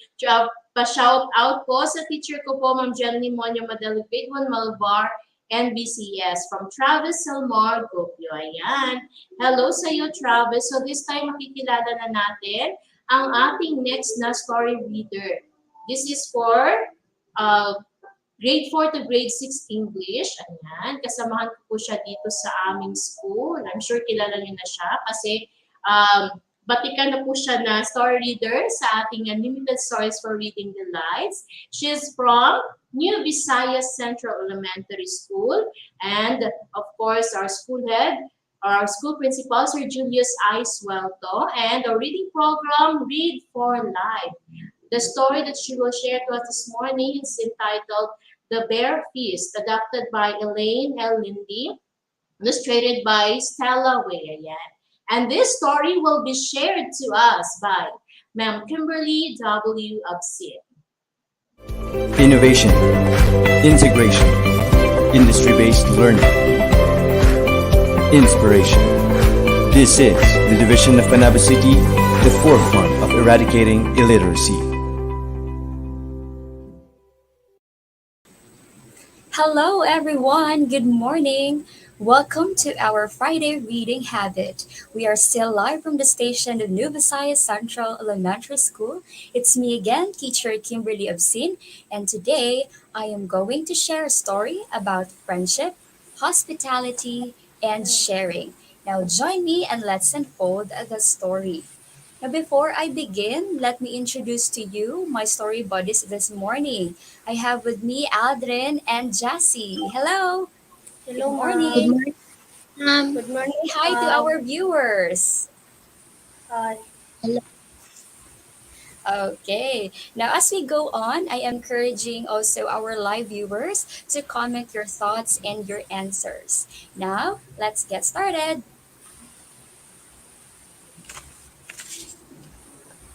Okay, the title of our story today is The Bear Feast.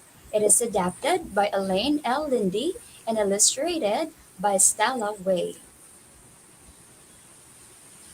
Now, let's have first our activity time. This is a spelling test. Now, viewers, please get ready to comment your answers. Let's have the first word. All right, spell the word paddle. Again, spell the word paddle. It is a noun, which means a short pole with a broad blade at one or both ends, used without an oar-clock to move a small boat or canoe through the water. Again, spell the word paddle. Paddle. Paddle. Paddle. How about you, Jassy? Paddle.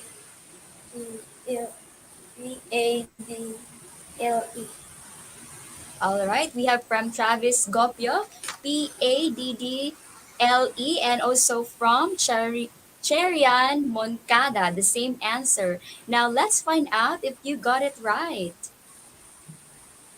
Okay, very good. It's Paddle, paddle. Now let's have the second word. Okay, spell the word dandelion. Again, spell the word dandelion. It is a noun, which means a weedy composite plant having edible, deeply toothed or notched leaves, golden yellow flowers, and rounded clusters of white, hairy seeds. Again, spell the word dandelion. Let's have Dandelion. Adri. Dandelion. Dandelion. All right, let's have also from Lorraine E. Fondol, Dandelion, the same with Adrian. How about you, Jassy? Dandelion. Dandelion. All right, let's find out if you got it right. Yes, great job. It's Dandelion.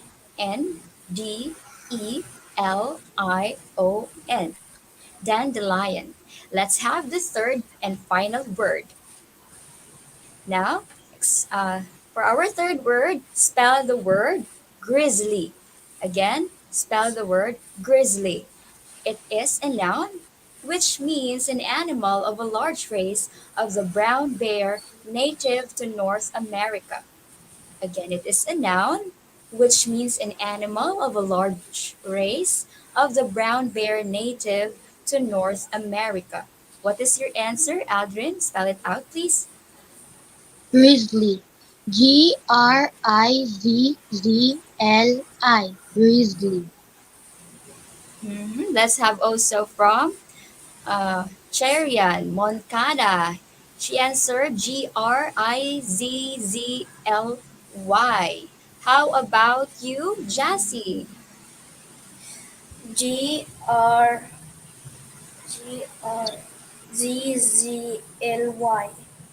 Now let's check your answers if you got it right. Okay, it's spelled as Grizzly. All right, that is grizzly. Now please remember the three words that we have learned today. Now, let us start our storytelling. Now let's begin. I want you to listen very well because later I'll be asking some questions. Right. An old man living in Alaska was sad. All of his friends and family were long gone. He began to wonder if he should leave the village and start a new life somewhere else. If I live someplace new, at least I won't be around by these memories anymore, he thought. But he also worried. If I paddle away to another village and the people there see that I'm alone, they may think that I had to run away from my home village because I was accused of some disgraceful thing. Instead, he thought that he would just go off and live in the forest by himself. The poor man was so sad, traveling alone in the woods. It actually occurred to him to go to the bears and just let the bears kill him. The bear village was by a large salmon creek, so he went over to the creek early in the morning until he found a bear trail, and he lay down across the end of it. He thought that when the bears came out along this trail, they would find him, and that would be the end of him. Now, comprehension check. This is for Aldrin, Jassy, and also our live viewers. Will the old man be killed by the bears? Again, will the old man be killed by the bears? Let's check first our live comments. What do you think is the answer? Will the old man be killed by the bears? We have from Ace. He answered no. Are there some answers? We have from Azalea. No also. Now let's have Aldrin. What is your answer for this question? What do you think? No po. Let's find out later. So let's continue. No din po sa kumon. By and by, as he lay there, he heard the bushes breaking. Then a large number of grizzly bears came along. The largest bear led the rest. Then the old man became scared. All of a sudden, he realized that he did not want to die at all, and certainly not by bears. So, when the leading bear came up to him, the old man stood up. He announced, I have come to invite you to a feast. At that, the leading bear's fur stood straight up. The old man thought that he was surely done for, but he spoke again, saying, I have come to invite you to a feast, but if you are going to kill me, I am willing to die. I am alone, I have lost all my family and my friends. As soon as he had said this, the leading bear turned around and growled to the bears that were following. Then the group of them turned back the way they had come. After a while, the man turned and walked toward his village very fast. He wondered if the biggest bear had told the bears behind him to go back and get ready because they were invited to a feast. Well, in case that's the way it is, I better get ready to make a feast, thought the old man. As soon as he got home, he started to clean up. He took away the old sand around the fireplace and replaced it with clean sand. Then he went for a load of fresh wood. When he told the other people in the village what he was doing and why, they were all very much scared. They said to him, "What made you do such a thing? The grizzlies are our enemy. You do not want grizzly bears in your home." When he was back home, the man took off his shirt and painted his chest. He put stripes of red across his upper arm muscles, a red stripe over his heart, and another across the upper part of his chest. Now, I have here a question for you. Why did the old man invite the bear chief to a feast? Again, why did the old man invite the bear chief to a feast? Let us know if you are really listening. Now, may I have first Aldrin? What is your answer for this question? Because he don't want to die yet. You don't want to die yet. How about you, Jassy? What is your answer? What because is the reason? he is scared of being killed. He's scared of being killed by the bears. How about our viewers? Do we have answers there? From Ifondo, because he's alone. That's his answer. We are from Raf Nog to eat dinner. Okay, let's continue and find out. Now, very early in the morning, after he had thus prepared, he stood outside of the door looking for his bears. Finally, he saw them at the mouth of the creek led by the same big grizzly bear. When the other village people saw the bears, however, they were so terrified that they shut themselves in their houses. But the old man stood by his door to receive his guests. He brought them into the house and gave them seats, placing the chief in the middle at the rear of the house and the rest around him. First, he served them large trays of cranberries preserved in grease. The large bear seemed to say something to his companions, and as soon as he began to eat, the rest started to eat too. They watched him and did whatever he did. The host followed that up with a course of salmon with sprinkles of clover weed and dandelion on top for garnish. Then a course of deer meat with pine nuts.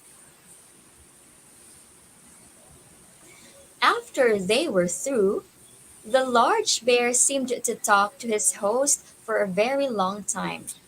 It was almost as if the leader bear was giving him a speech, for he would look up at the smoke. Alright, I guess there's something wrong. Okay, we're back. For he would look up at the smoke hole every now and then and act as though he were talking. When he finished, he went over to his host and licked the paint from his arm and chest. And so, each of the other bears in turn did the same. The old man felt as if they were licking his sorrow away. The day after all this happened, the smallest bear came back to the old man's hut in a form of human and spoke to the old man. He had been born a human being, he told the old man, but had been captured and adopted by the bears. This bear man asked the old man if he had understood their chief, and he said, "No." Now, I have here another question for our viewers. Who was captured and adopted by the bears? Again, who was captured and adopted by the bears? Can you still remember? Who was it? The smallest bear. The smallest bear. Do we have answers from our viewers?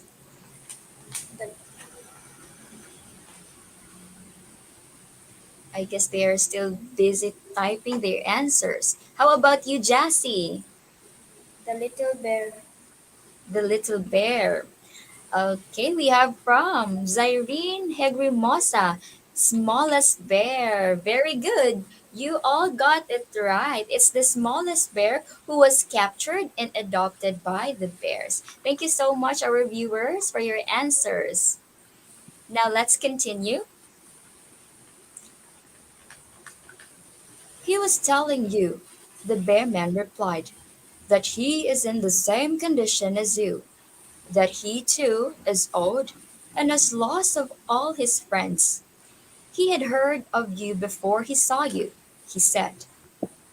He told you to think of him when you are mourning for your lost ones, as he knows how that is too. When the old man asked this bear man why he had not told him that day, when the bears were at the feast, he replied that he was not allowed to turn into his human form and speak his native language while the bear chief was around. After this, whenever the people of the village give a feast, they would always invite an enemy to the feast, and they would become friends, just as the old man had done with the chief of the bears. And that's the end of the story. Now I have here reflection. Let's have our reflection from the story. I have a question. What lesson did you get from the story? What lesson did you get from the story? Be good to others. Even your enemy can be your friend. Okay? Be good to others, and even the enemy can be your friends. How about from our viewers? Do you have answers? What lessons? All right, we have from Leo the Cubs. Enemies are also friends. All right, thank you so much. Some more. Rough Knob, help bears. Okay, thank you so much. Now let's reveal the moral of the story. Now, the moral of the story is even your enemy can be your friend.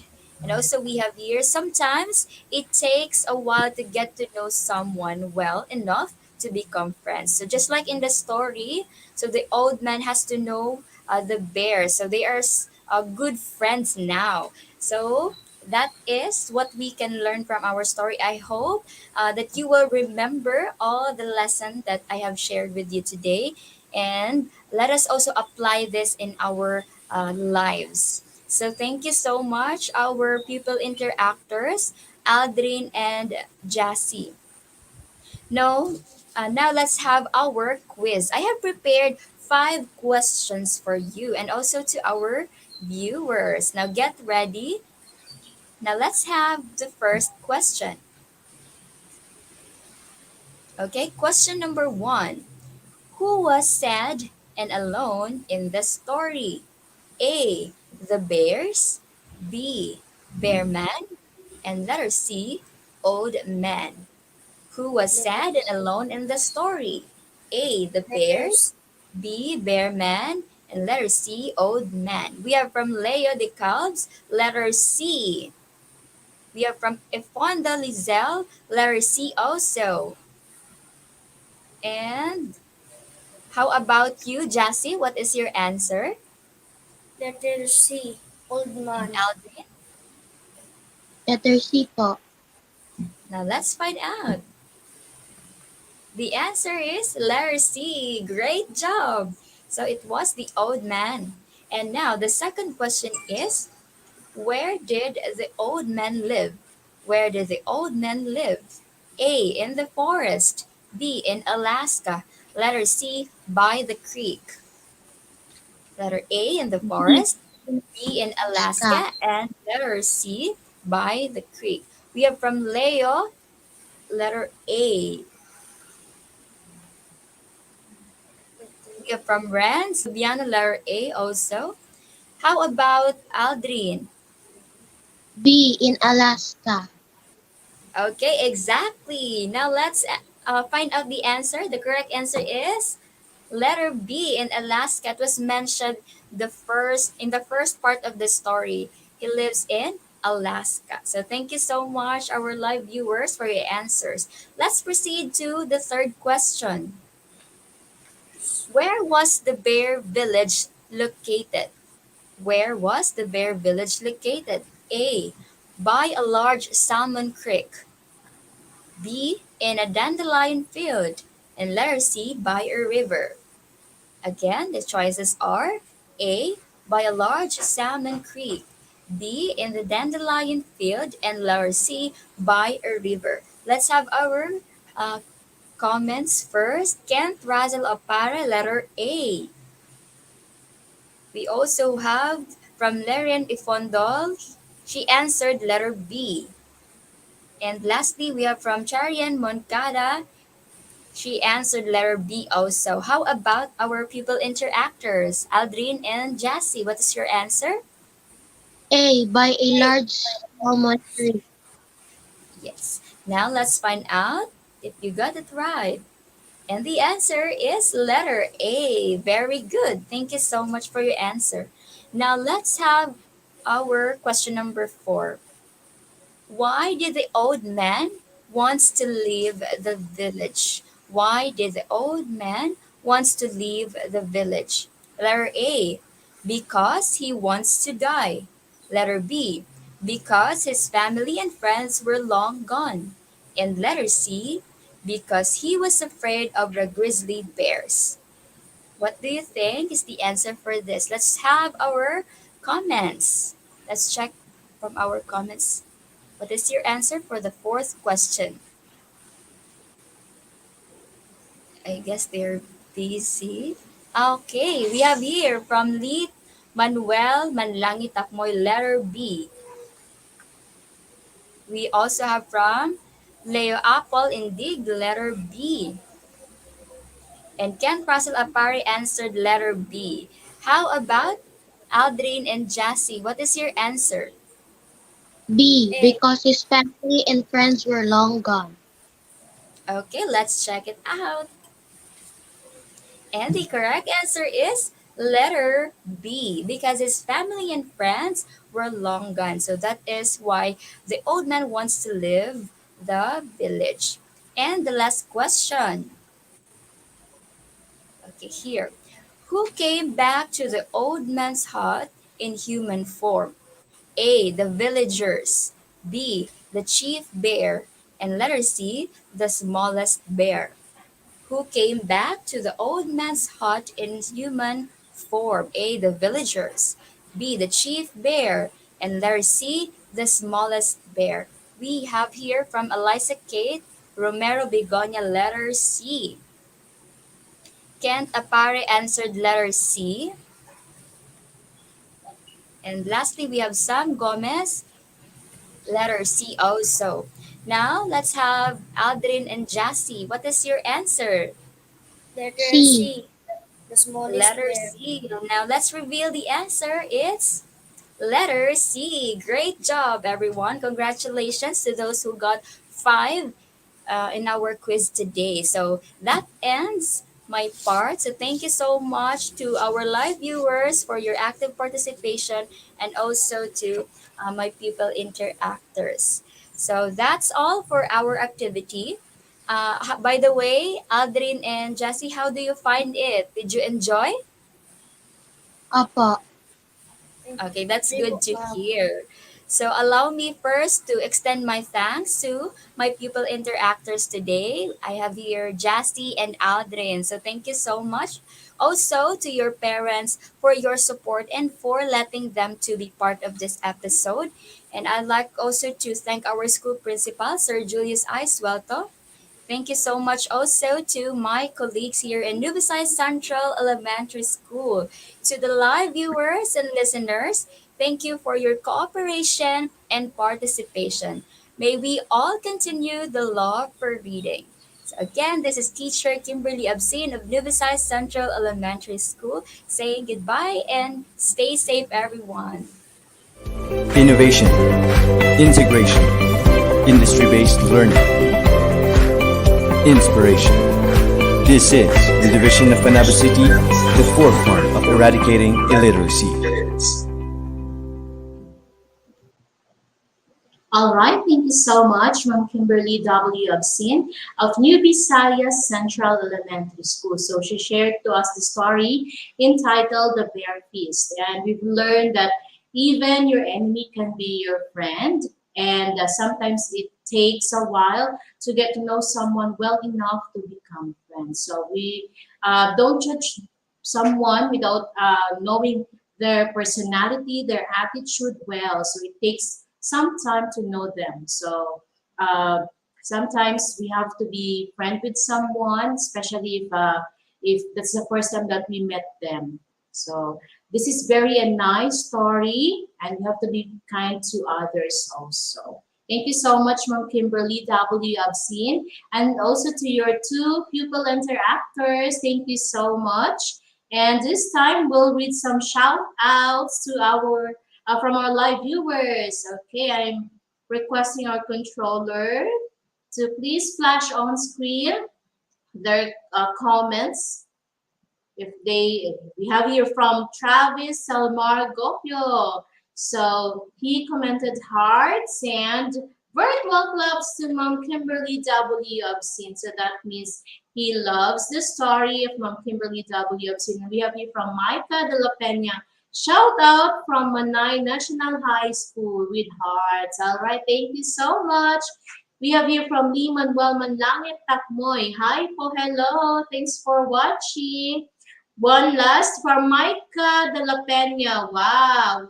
A virtual hearts and also virtual clubs. Thank you so much. And this time, let's have our next story reader. So this next story reader that we have, okay, is all the way from Manay National High School, and their school principal is Ma'am Idarlina C. Bitang, a school in charge. And the story that she will share to us, or he will share to us this morning, is entitled Discovery by Chance, a story about the discovery of the wonder drug penicillin. Have you heard that? Wonder drug penicillin. So I guess you must listen to this nice story. And this is arranged by the storyteller, okay? And this will be shared to us by Sir Jonathan Ivan B. Gabrielto.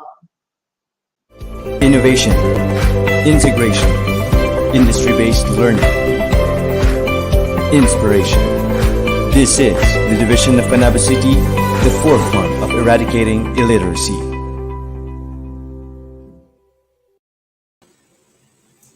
Good morning, everyone, especially to our avid viewers of Reading Delights every Friday.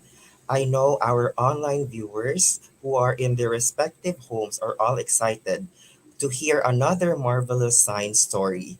I am teacher Jonathan Ivan V. Gabriento, your science teacher storyteller for this week. I don't have a student interactor for today due to some uncontrollable events that we cannot foresee. However, I am encouraging our online viewers to participate as we go along our story. Are you ready to hear our story? You can send your virtual heart emojis on our comment box to show your excitement. Our story for today is entitled Discovery by Chance, a story about the discovery of the wonder drug penicillin. Before we begin, Let us unlock the words that we will encounter as we go on to our story. Our first word is a laboratory. What is a laboratory? A laboratory is a room or building equipped for scientific experiments, research, teaching, or for the manufacture of drugs or chemicals. Our second word is bacteria. A bacteria is a microscopic living organism, usually one cell that can be found everywhere. They can be dangerous, such as when they cause infections, or beneficial, as in the process of fermentation. Our next word is Petri dish. A Petri dish is a shallow circular transparent dish with a flat lid used for the culture of microorganisms. And our last word is antibiotics, a medicine that inhibits the growth or destroys microorganisms. And those are the words that we might encounter as we go along our story. So I have here a question. Have you ever been sick and prescribed by your doctor with an antibiotic drug? Or are you familiar with the medicine penicillin? Long before, infections such as pneumonia, rheumatic fever, and gonorrhea is a very hard disease to treat until they discover penicillin. Let us know first who discovered penicillin. The man behind the discovery is Sir Alexander Fleming, who was born on August 6, 1881 in Lockfield from Darvel, Ayrshire, Scotland, and died on March 11, 1955 in London, England.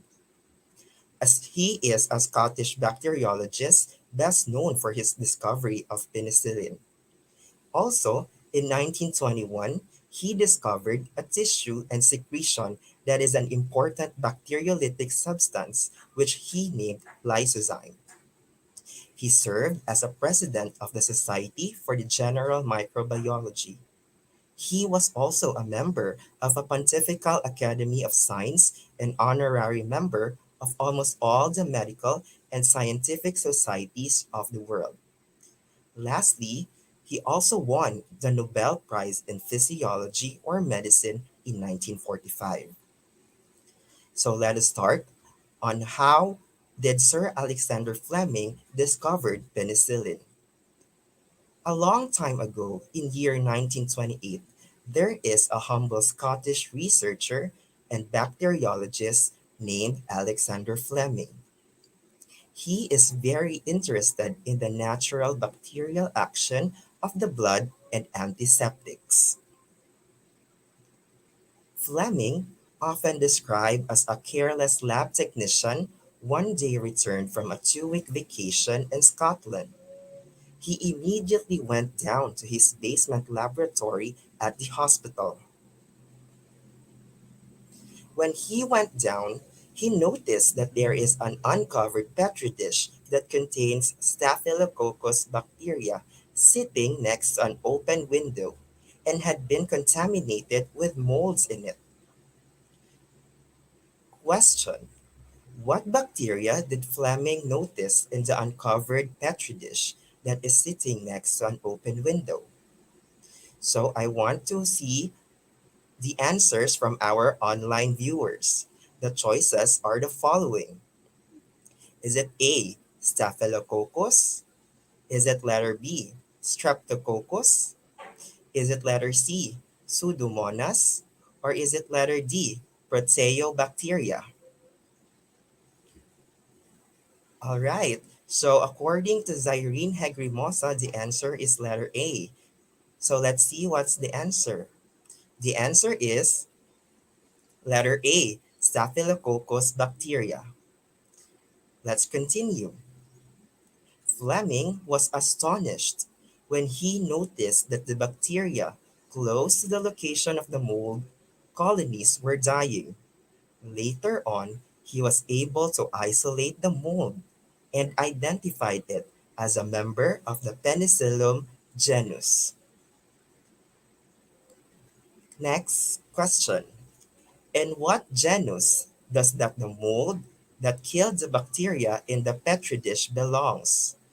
So again, I want to see the answers from our online viewers. And these are the choices. A. Rhizopus. Is it B. Aspergillus? Is it letter C. Fusarium? Or is it letter D. Penicillium? All right. So according to Shabby Agmohol, the answer is letter D. All right. So let us know the correct answer. The correct answer is letter D, penicillium. Congratulations and very good for choosing the right answer. After several experimentations, he found it to be effective for the pathogens who's responsible for diseases such as scarlet fever, pneumonia, gonorrhea, meningitis, and diphtheria. According to him, that it is not the mold itself, but some juice it had produced that had killed the bacteria. Later on, he named that juice penicillin. Later on, Fleming say, when I woke up just after the dawn of September 28, 1928, I certainly didn't plan to revolutionize all medicine by discovering the world's first antibiotic or bacterial killer. But I suppose that was exactly what I did. Because of this discovery by chance, Fleming received many awards, including the Nobel Prize in Physiology or Medicine. So I have here questions. Another question. What is the name of the featured scientist for today? Is it A. Alexander Graham Bell? Or is it letter B. Charles Darwin? Or is it letter C. Alexander Fleming? Or is it letter D. Marie Curie? You can type your answers on the comment box. So what is the answer? All right. So Leo Kalbs uh, typed C as the correct answer. So that correct answer is letter C, Alexander Fleming. Very good. Next question. What drug did Sir Alexander Fleming became known for? Again, what drug did Sir Alexander Fleming became known for? Is it A, salbutamol, letter B, paracetamol, letter C, tetracyclines, or is it letter D, penicillin? All right. So according to Syra, the answer is letter D. So the answer is letter D, penicillin. Okay, let's move on to our last question. Our last question is, what prestigious award did Sir Alexander Fleming got when he discovered penicillin? Again, what prestigious award did Sir Alexander Fleming got when he discovered penicillin? Is it A, Can Award? Is it letter B, Nobel Prize in Physiology or Medicine? Letter C, is it a San Award in Medicine? Or is it letter D, the Harper Avery Award? All right, so according to George, the answer is Nobel Prize in Physiology or Medicine, letter B. And that's correct. The answer is letter B. So thank you for participating and answering the questions. Thank you for our online viewers who participated in answering our questions for today's story. So the moral of the story is to expect the unexpected.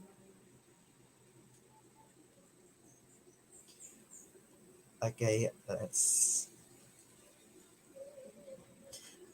just wait for a while for the slide.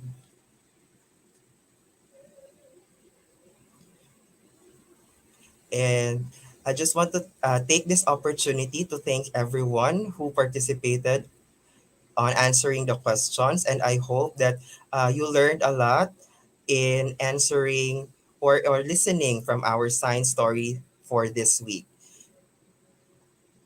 So, yeah, let's wait for a while for the moral lesson of the story.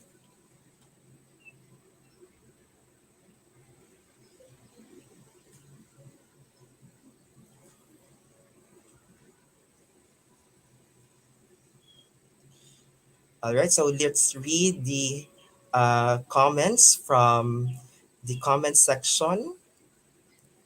According to Rafael Toledo, I like the story. So, yes, I hope that the story served as an inspiration for you, Rafael, as well as Zairine Hegrimosa. Nice story, Sir Ivan. Thanks. Yes. And I hope that you learned a lesson from that story that you can apply in your life as a student, especially this pandemic. So let's continue. So the moral lesson of the story is to expect the unexpected. Be curious and look for opportunities in unexpected places. You just might be surprised at what you find.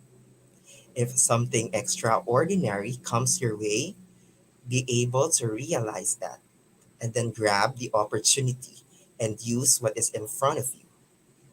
Have hope that you can use your potential and make a difference and live a meaningful life by being patient, prepared, and expecting the unexpected. So that's all for our science story for this week. I hope that you have learned something from our featured story. Thank you for your cooperation and see you next time in Reading the Lights.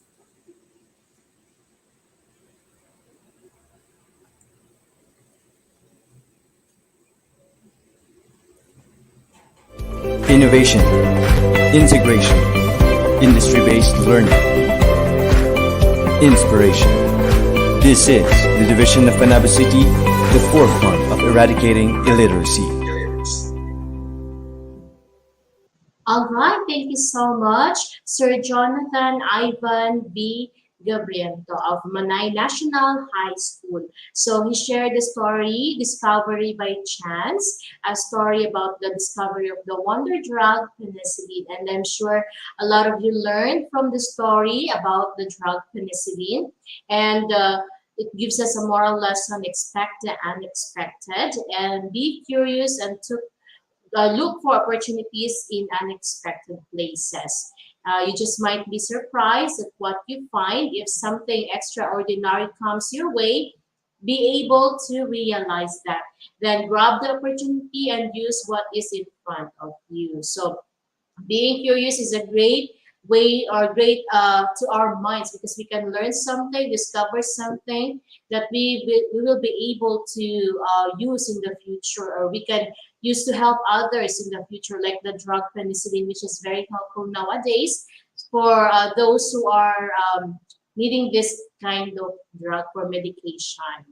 Okay, and also have hope that you can use your potential, make a difference, and live meaningful life by being patient, prepared, and expecting the unexpected. So I'm sure this story will be a great inspiration to all of you, to all of our live viewers, to all of the students who is watching us right now. So thank you so much, Sir Jonathan Ivan B. Gabriento, for that very nice story. Now this time, let's check our live viewers.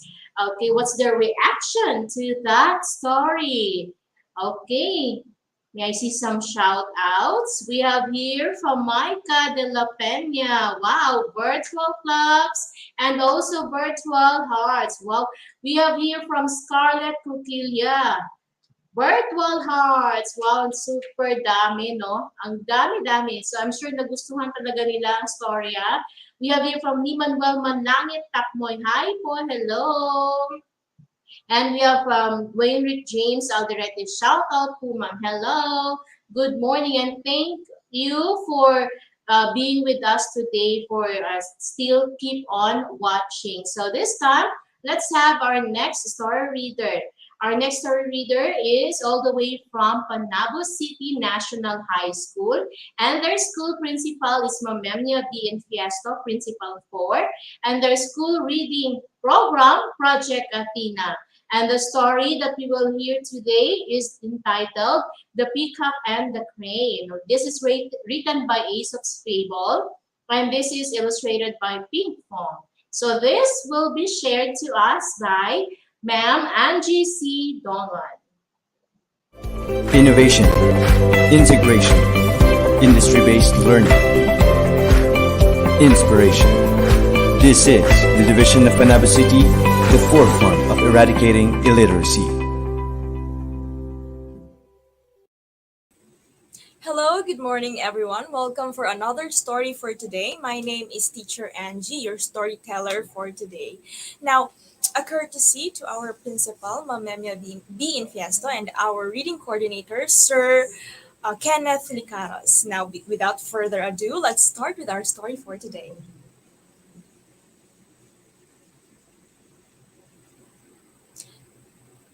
Okay, so our story for today is illustrated by the Pink Fong and coming from the Aesop's Fable that is entitled The Peacock and the Crane. Once there was a beautiful peacock in the woods. Wow, Peacock!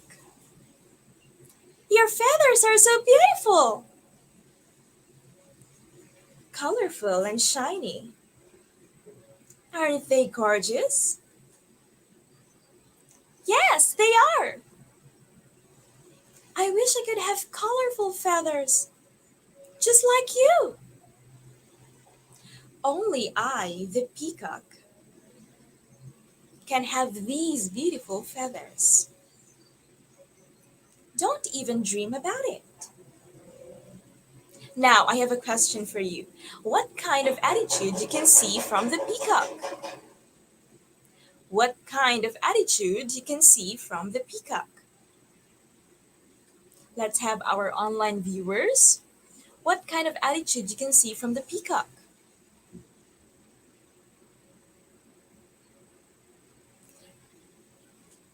Yes, hello to Colonel Dwayne.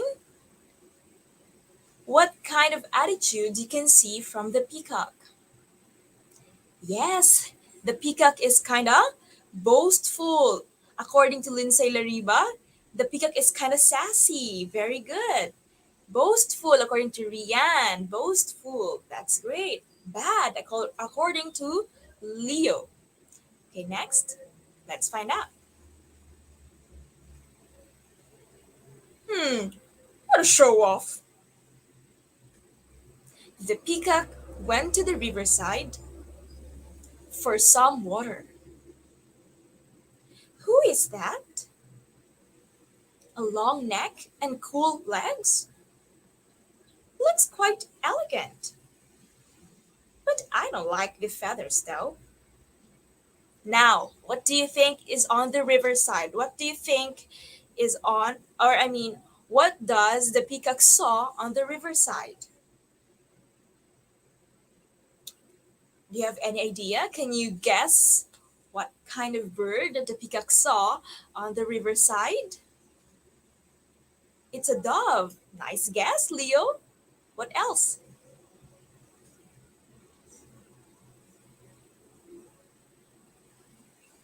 Okay, according to Leo, dove.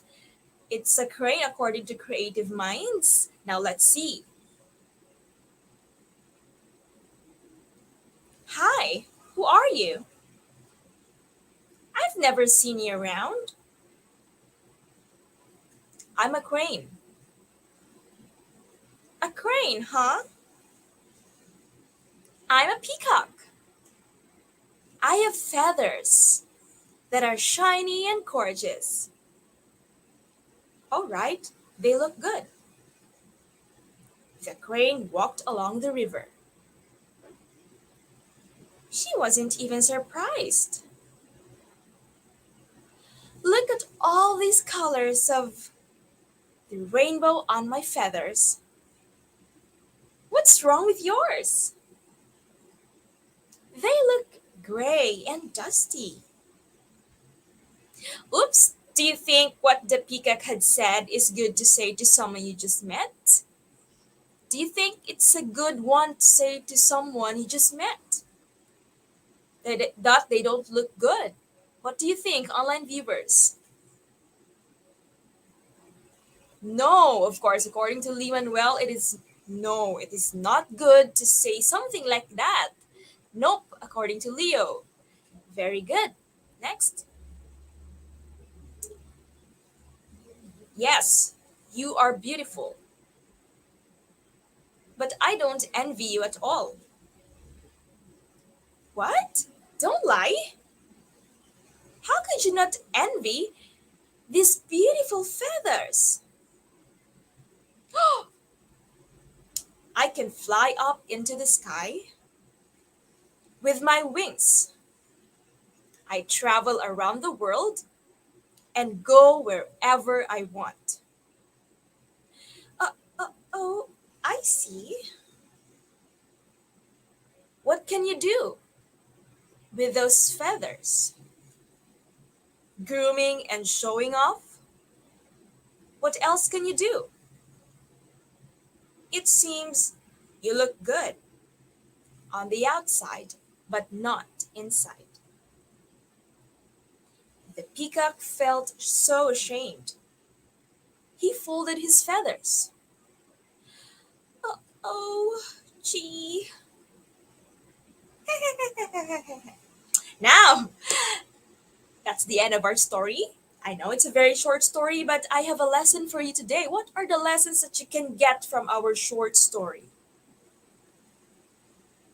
What are the lessons that you can get from our short story? I want to hear it from our online viewers. Karma just hit it according to Ace. Karma. Is it a good or a bad karma?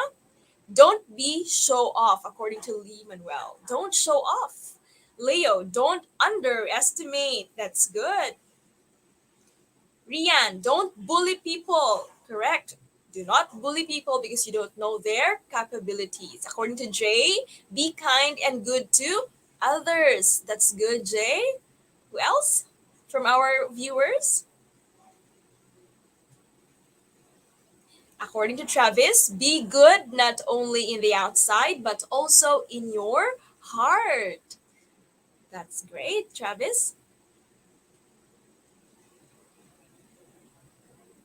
Okay, so I have here your the moral lesson of the story for today. Now, every one of us is unique, okay?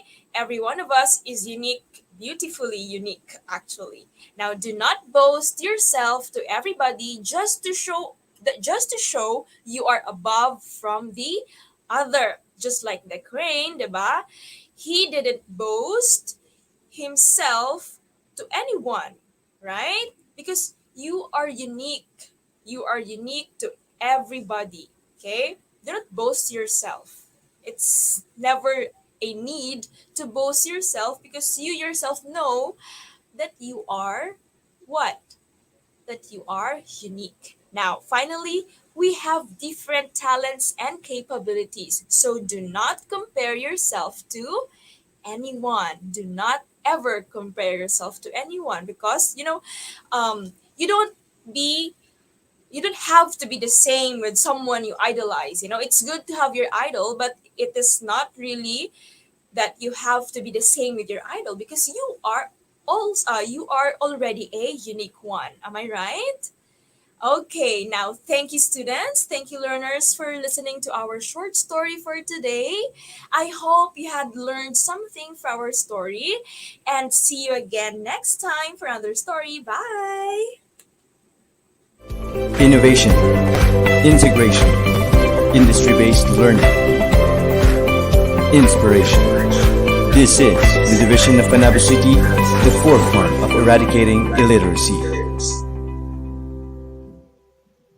All right, thank you so much to our junior high school English storyteller, Ma'am Angie C. Dongon of Panabo City National High School. So she shared the story entitled the peacock and the queen.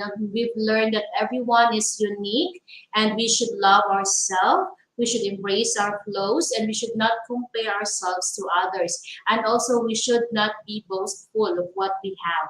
Instead, we can share what we have to others. So, this is a very nice story. Thank you so much, Ma'am Angie. Now, this time, let's check our live viewers. Are you still listening? Are you still participating to our live today? And I want to see if you like the story that was shared to us by Ma'am Angie Dolon. Okay, can you comment your emojis, heart emojis, and also your virtual claps if you love the story? Okay, we have from Travis Salmar Gopio, virtual hearts and also virtual claps. Thank you so much, Travis. From Dinah Lee Toribio, virtual hearts and also virtual claps. Wow, thank you so much. You really love the story. That's so nice. And we have here from Leo Appleby in the Bravos. Wow, thank you so much for that. And one last more from Adam U. Ayag. Wow, with the heart eyes. Okay, thank you so much. And that's it. So this time, let me introduce to you our next story reader this morning. Okay. So our next story reader this morning is all the way from Panabo City National High School, and their school principal is Ma'am Memnia B. Infiesto, and the reading program, Proyektong Athena, at ang pamagat ng kwento na kanyang ibabahagi sa atin ngayong araw ay Maraming Kulay ang Bahaghari ni Mirna A. Apondar. Ang source po nito ay from Balazo, Ilumida C. et al., Hiyas ng Lahi, Wika at Panitikan. At ito naman ay babahagi po sa atin ni Ma'am Michelle E. Suhayon. Innovation, integration, industry-based learning, inspiration. This is the division of Panabo City, the forefront of eradicating illiteracy.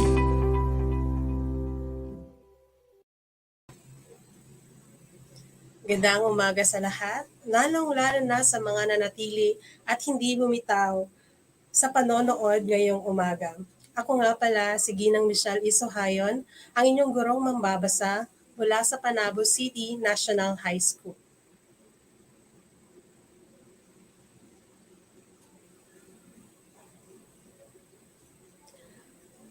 So bago natin simulan ang ating pagbabasa ay atin munang alamin kung ano ba yung mga target at mga layunin natin. Una ay napapaunlad ang kakayahang umanawa sa binasa sa pamamagitan ng paghihinuha batay sa mga ideya o pangyayari sa akda at dating kaalaman kaugnay sa binasa. Pangalawa, naiugnay ang mga kaisipan sa akda sa mga kaganapan sa sarili, lipunan at daigdig. At ang panghuli ay nabibigyang kahulugan ng mga simbolo at pahiwatig na ginamit sa akda. Ngayon naman ay ating aalamin yung mga salita na makikita at mababasa natin mula sa akda at ating hahanapin ang kahulugan ng hanay A mula sa hanay B. So para sa unang bilang, sabay tutop ng bibig, ito ay nangangahulugang yes, sara. Ang salitang tutop ay nangangahulugang sara. Pangalawa, hinahagilap ang anyo. Ito naman ay nangangahulugang hinahanap. So ang salitang hinahagilap ay nangangahulugang hinahanap. Pangatlo, naging tampulan ng tukso. So ibig sabihin nito, pinagtutuunan ng pansin. Tampulan, pinagtutuunan ng pansin. Pang-apat, di matiis ang paghikbi. So ang paghikbi ay nangangahulugang pag-iyak ng pauntol-untol. Paghikbi, pag-iyak ng pauntol-untol. Panlimang bilang, lumikwad ang panahon. Ito ay nangangahulugang nagpaikot-ikot. Again, lumikwad ay nangangahulugang nagpaikot-ikot. Pang-anim, paglitaw ng bahaghari. So ang paghari sa ibang salita ay nangangahulugang balangaw. Ito ay balangaw. Pampito, tumitila na ang ulan. Tumitila ang ulan. Ito ay nangangahulugang humihinto. Tumitila, humihinto. Pangwalo, paasik na sagot. So, ang ibig sabihin ng salitang paasik ay pagalit. So, pagalit. Pansyam, matibay na sandigan. Ito naman ay nangangahulugang saligan. Ang salitang sandigan ay nangangahulugang saligan. At ang panghuli, sumasagisag sa damdamin ay kumakatawan. So yan ang ating mga salita na mababasa at makikita ninyo sa ating akda. So atin na simulan ang ating pagbabasa. Ang pamagat ay maraming kulay ang bahaghari ni Myrna A. Afondar. Tiyak, pagdating niya, sasabihin niya sa akin, "Ikaw na ba yan, Mina? Abay, kalaki ng pinagbago mo. Dalagang-dalaga ka na at kaganda pa." Siyempre, kunwari, hindi ko siya napansin, pero sabay tutok sa bibig at muli tinitigan sa sarili sa salamin. Umikot-ikot at tila may kausap na nakapamewang pa. Kaya tagal ko ring hinintay ang kanyang pagdating. Kung hindi nga lang nakahihiyang sabihin sa kanyang. So meron akong katanungan dito para sa inyo, mga kabataan, no? Lalong-lalo sa high school, no? Siguro hindi naman bago sa atin na meron tayong mga nagustuhan o crush. So naranasan niyo na rin ba to na manalamin ng matagal, tinitingnan niyo yung sarili para maging maganda para sa taong nagustuhan natin? So sabi ni Ace Monte Alegre, yes. So natural lang to, no, sa atin na may crush. Sa ating pagpatuloy, sabi rin ni Lariba, same. So pagpapatuloy na natin. Mina, pumarinig ka na nga. Ay, bakit ba yun ang nasabi ko? Biglang bumukas ang pinto at sumungaw si Leia, ang kanyang nakatatandang kapatid na dalaga. Ano ba yan, Mina? Kanina ka pa tinatawag ni nanay. Hindi ka na maalis-alis dyan sa harap ng salamin. Baka mamaya magkalamat na yan. Ala sige, pumaron ka na sa ibaba at kanina ka pa hinihintay niya na Emily at Christina. Opo, bumubulong na tinungo ang pintuan. Suya, pati pananalamin ng tao, pinapansin. So meron na naman tayong tanong dito. Tulad din kaya kayo ni Mina na kapag napapagalitan, so parang nagdadabog, no? Parang ayaw niyo mapagalitan dahil wala naman kayo sigurong ginawang masama, di ba? Nanalamin lang kayo. So, opo. Sabi ni Jay Libuon, tulad din yung nararamdaman niya kay Mina. Nakakasuya talaga yan, no? Pag pinapagalitan tayo ng ating mga nakakatandang kapatid. Sa pagpapatuloy natin, tila kay layo ngayon ang bukiri ni Naka-Ensyong. Hindi katulad noon. Parang walang anumang kung takbuhin nila ang lugar na yon. Siguro, ang gwapo ngayon ni Ronel, no? Sabi ni Emily na parang hinahagilap ang anyo ng tinutukoy. Siyempre, ilang taon na rin siyang naninirahan sa Maynila. Papasok pa lang tayo sa ika-4 na taon sa high school. Si Mina naman ay sa 2 taon. At si Ronel naman sa 1 taon sa kolehiyo nung umalis dito. Di ba?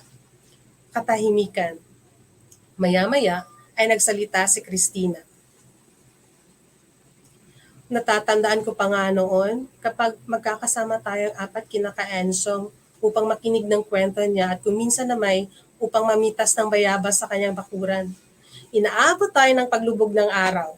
Darating si nanay o kaya ang mga tatang natin na may dalang patpat at doon natatapos ang maliligayang araw natin. Dugtong naman ni Emily. Tawanan. So, another tanong. Minsan na rin ba kayong pinuntahan ng inyong nanay o tatay sa bahay ng inyong kaibigan dahil ang tagal mong umuwi? Diba? Ito yung mga panahon na gustong-gusto mo pang maglaro sa mga panahon na wala pang pandemya. Pinuntahan na ba kayo? Or tinawagan ng paulit-ulit. So siguro, no, lahat tayo nakaranas. So sabi ni Binibining Scarlett Coquilla, opo, nako, no, kailangan talaga natin na umuwi ng maaga para hindi mag-alala yung mga magulang natin. Sabi naman nila Riba, same. Si Mina ang pinakabata sa kanilang magkakaibigan. Hindi nga lamang halata dahil sa malaki ang bulas ng kanyang katawan. Siya ang madalas na tampulan ng tuksuhan ng mga barkada na kadalasang nauuwi sa kanyang paghikbi. Biruang si Ronel ang pasimuno at siya ring umaamo kay Mina kapag nakikita na niyang umiiyak ito. Natatanaw na niya ang mga nagtataasang puno sa bakuran ni Kaensyong. Malapit na niyang makita ang anyo ng binatang madalas maging laman ng kanyang pangarap. Alam mo, Mina, mayroon akong babaeng pinapangarap, ang wika ni Ronel habang nakatanaw sa malayo na sinundan din niya ng tingin. Aantayin kita ha, baling sa kanya na ikinagulat niya. Huy, kalabit sa kanya ni Christina. Ano bang naiisip mo at kanina ka pa walang imik dyan? Tanong ni Emily na nakakunot ang noo. Wala, may naalala lang ako. Teka, dala mo ba ang sulat ni Ronel? Pabasa nga ulit. So sino ang babaeng pinapangarap ni Ronel? Sabi, batay doon sa point of view no, ni Mina. Or sabi doon ito ay si Mina. So pagpapatuloy natin. Ngayon, babasahin natin yung sulat na pinadala ni Ronel sa kanyang mga kaibigan. Mga minamahal kong kababata. Marahil iisipin ninyong nakalimutan ko na ang usapan nating magkita-kita tayo sa bakuran ni Kaensyong pagkalipas ng 2 taon. Kay bilis talagang lumikwad ang panahon, ano? Siya nga pala, maligayang pagtatapos sa'yo, Mina. Iyakin ka pa rin ba? Muntik na siyang matumba nang biglang tapikin ni Christina ang kanyang balikat na ikinatigil ng kanyang pagbabasa. Ayun si Ronel, sabay turo ni Christina. Mahaba ang naging balitaan tungkol sa naging karanasan ni Ronel sa Maynila sa loob ng 2 taon nang mabali ang pansin nito kay Mina. Sa tingin ninyo, ano kaya ang nararamdaman ni Mina sa mga sandaling ito? Na makita na niya ang matagal na niyang iniintay at pinapangarap na lalaki. Matagal na niyang crush. 2 years, no? 2 years siyang naghintay para magkita silang muli. So alamin natin. Kumusta ka na, Mina? Tanong ni Ronel habang nakatitig sa kanya. Hinintay niya ang inaasang sasabihin ng binata. Ngunit, ibinaling nito kay Christina ang paningin. Siya nga pala, nasaan si Delphine? Kailan ba kami makahigop ng sabaw? Ay nako, natitiyak ko matagal pa yan. Alam mo naman si Delphine, hayon at subsob ang ulo sa pagtatanim. Baka nga maunahan ako nitong si Mina, sabay nguso kay Mina. Ha! Ibig mo sabihin, may nagkakamali na rin dito kay Mina? Panunod yun ni Ronel. Abay, may gatas pa sa labi to ah. Malalim na ang gabi, hindi pa dalawin ng antok si Mina. Hanggang sa mga sandaling yon, ay nasa kanyang isipan pa ang huling tinura ng binata. Hindi pa rin ito nagbabago. Alam niya, nasaktan siya sa birong binitawan ni Ronel. Subalit, agad itong napawi ng pahiran ng binata, ang luhang agad na sumungaw sa kanyang mga mata. Kay hirap maunawaan ng kanyang nadarama. Kung kayo ba ang nasa katayuan ni Mina, sasabihin niyo ba ang iyong nararamdaman? Girls, okay lang ba na ang babae ang magsasabi ng kanyang feelings? Sabi ni Riba, no. Okay lang ba na sasabihin ng babae ang kanyang nararamdaman sa lalaki? So tingnan natin kung sasabihin ba talaga ni Mina ang kanyang nararamdaman. Ang mga araw na sumunod ay naging saksi ng muling pagsariwa ng kanilang pagsasama.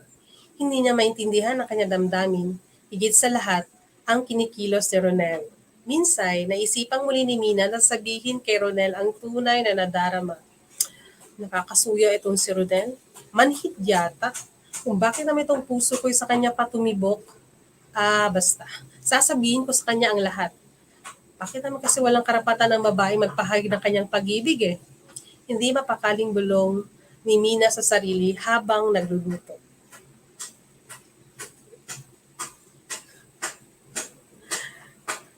Parang sinadya ng pagkakataon, hindi nakasama sina Emily at Christina sa pamamasyal na pinag-uusapan nila. Mataas ang burol na kinaruroonan ng biglang nagdilim ang langit. Umuulan, ngunit naroon pa rin ang araw. Hindi ba't noon kapag ganyang umuulan pero umaaraw ay nakabantay tayong dalawa sa paglitaw ng bahaghari? Pinagmamasdan ng iba't ibang kulay nito. Bika ni Ronel habang nakatanaw sa langit. Nooy unti-unti nang tumitila ang ulan. Madalas, itatanong mo sa akin, bakit maraming kulay ang baghari? Sabi ni Ronel. At sinagot mo sa akin, kasi marami ang uri ng pagpapahayag ng damdamin ng isang tao. Ang bawat kulay sumasagisag sa damdamin ng tao, wika ni Mina habang nakatitig kay Ronel. Iniba ni Ronel ang usapan.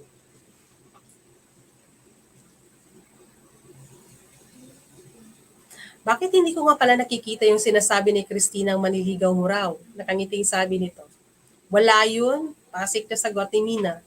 Naisa na itanong ni Mina kung may girlfriend na ang binata. Ngunit, hindi niya na itanong ang gayon sa binata. Natapos na ang bakasyon ni Ronel at umihikbi siya nang ihatid ang binata sa bus patungong Maynila. Sa tingin ninyo, may pag-asa pa kayang masabi ni Mina ang kanyang nararamdaman? Kalisod ba ani no? Mahirap talaga pag may gusto kang tao na wala man lang siyang reaction. 'Di ba? So, sabi ni Mason, oo. Sabi ni Lubiano, pwede. Kukilya, pilitin niya. Pipilitin ang sarili, pero tingnan natin kung kaya-kaya ng isang babae na sabihin ang kanyang nararamdaman sa lalaki. Huwag kang iiyak. Basta sa muli ko pagbabalik dito, natitiyak kong dalagang-dalaga ka na. At pinisil nito ang kanyang palad. Katabi niya sa tricycle si Christina nang magsalita ito.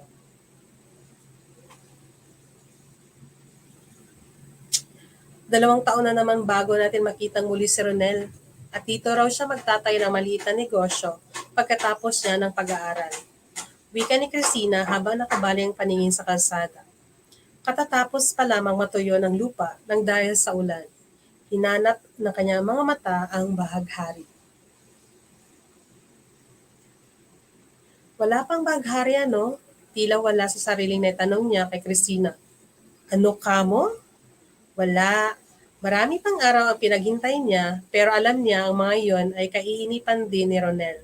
Nangiti siya nang muling sumagi ang isang alaala.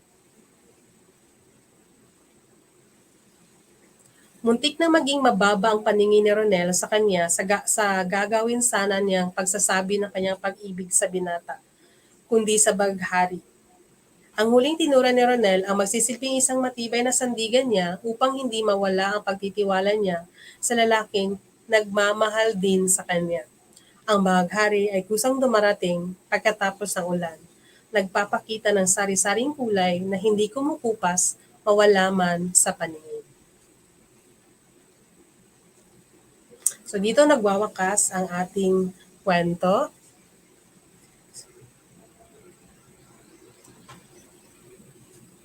Narito ang ating mga aral. So, una, matutong maghintay sa tamang panahon. So, kahit alam natin na parang wow, mahal na natin yung isang tao, pero lahat ng bagay ay may tamang panahon. Pangalawa, pahalagahan ang pagkakaibigan. So, lalong-lalo na yung mga kaibigan natin na nasa malayong lugar na, so huwag pa rin kalimutan na mag-chat o mag-text sa kanila. Pangatlo, unahin ang mga prioridad sa buhay. So alam natin na normal na nagka-crush tayo, may gusto tayong tao, pero dapat alam natin kung ano ba yung mga dapat nating unahin natin sa buhay, lalong-lalo pag bata pa tayo, no? Pang-apat, dapat alam ng mga magulang pakitunguhan ang mga anak na nagsimula ng umibig. Yeah. Yung mga magulang, so dapat gabayan natin yung mga anak natin kung ano ba yung tama No, lalong-lalo na kung alam natin, meron na silang mga nagugustuhang ibang tao, yung tao. Sabi nila Riba dito, anyways, listen. Yeah, listen. Makinig kayo sa inyong mga magulang. So, meron tayong paglina na gawain. Ito ay mga katanungan batay doon sa nabasang akda. So, para sa unang tanong, sino ang may nararamdaman kay Ronel? A. Si Christina, B. Si Leia, C. Si Mina, or D. Si Emily? Ang tamang sagot ay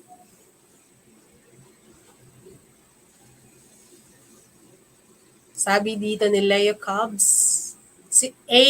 Christina. So, tingnan natin kung tama yung sinabi niyang sagot. Ang tamang sagot, yes, tama si Micah de la Peña. Ang tamang sagot ay C. Ito ay si Mina. Para sa pangalawang tanong, saan sila madalas magbabarkada nagkikita? A. Sa bukirin ni Ka Ensong, B. Sa palaisdaan ni Ka Ensong, o sa bayan? So, sabi ni Apare dito, letter A. Meron ba tayong ibang sagot maliban sa, sabi naman nila Riba, titik C. So, ang tamang sagot ay, sabi ni Kukilia ay C. Tingnan natin kung tama ang inyong mga sagot. Ang tamang sagot ay titik A. Sa bukirin ni Ka Ensong na may mga matataas na puno. So, ikatlong bilang, ano ang sagot ni Ronel sa tanong na bakit marami ang kulay ng bahaghari? A. Dahil sa ulan. Or B. Dahil sa damdamin ng tao. O C. Dahil sa damdamin niya kay Mina. Ano kaya ang kahulugan bakit marami ang kulay na bahaghari? Sabi ni Apare, titik A. Dahil sa ulan. So, sa science niya, alam niyo yan, di ba? Bakit nagkakaroon ng maraming kulay ang rainbow o bahaghari? Sabi ni Mondoyo, titik A. Pero ang tamang sagot ay titik B. Dahil ang kulay na bahaghari, ayon kay Ronel, ay nagpapahiwatig ng damdamin ng tao. Para sa panghuling tanong, ano ang sandigan ni Mina sa nararamdaman kay Ronel?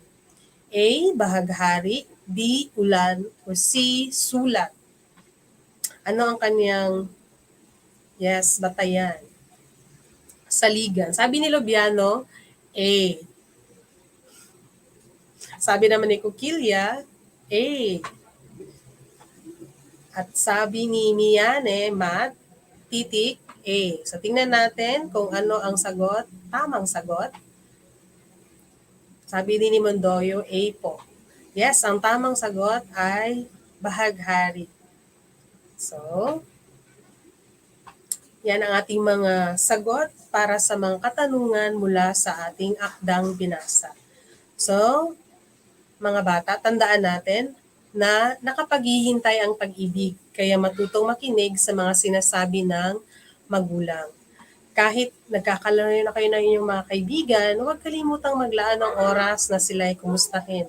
I-chat o mag-email kayo or tatawagan sila o i-text sila. At ang panghuli, tandaan natin na lahat ng bagay ay may tamang oras na nakalaan. So dito nagtatapos ang ating kwento ngayong umaga. Maraming salamat!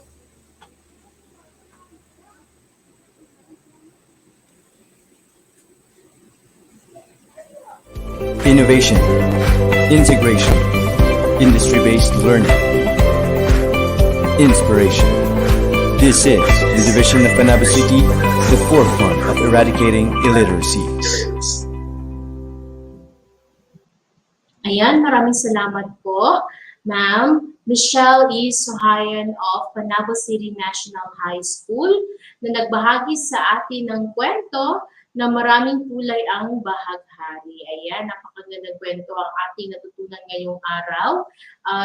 Maraming salamat sa iyo, Ma'am. Siya po ang ating tagapagsalaysay sa Filipino sa sekundarya po. Ayan. At I'm sure maraming mga estudyante, lalo-lalo ng mga nasa secondary ang nakarelate nito, pero tama, may aral din ito na na ibigay sa atin na matuto tayong maghintay sa tamang panahon. Yan ang napaka-importante, lalong-lalo na ngayon na nag-aaral pa kayo. So mag-aral muna ng mabuti, unahin ang mga prioridad sa buhay, pahalagahan ang pagkakaibigan, dapat alam ng mga magulang pakitunguhan ng mga anak na nagsisimula ng umibig. So, dapat yung mga kaibigan natin, pinapahalagan natin, mag-keep in touch pa rin tayo kahit na busy na ang life natin, no? Kahit na may mga iba't iba na tayong prioridad sa buhay.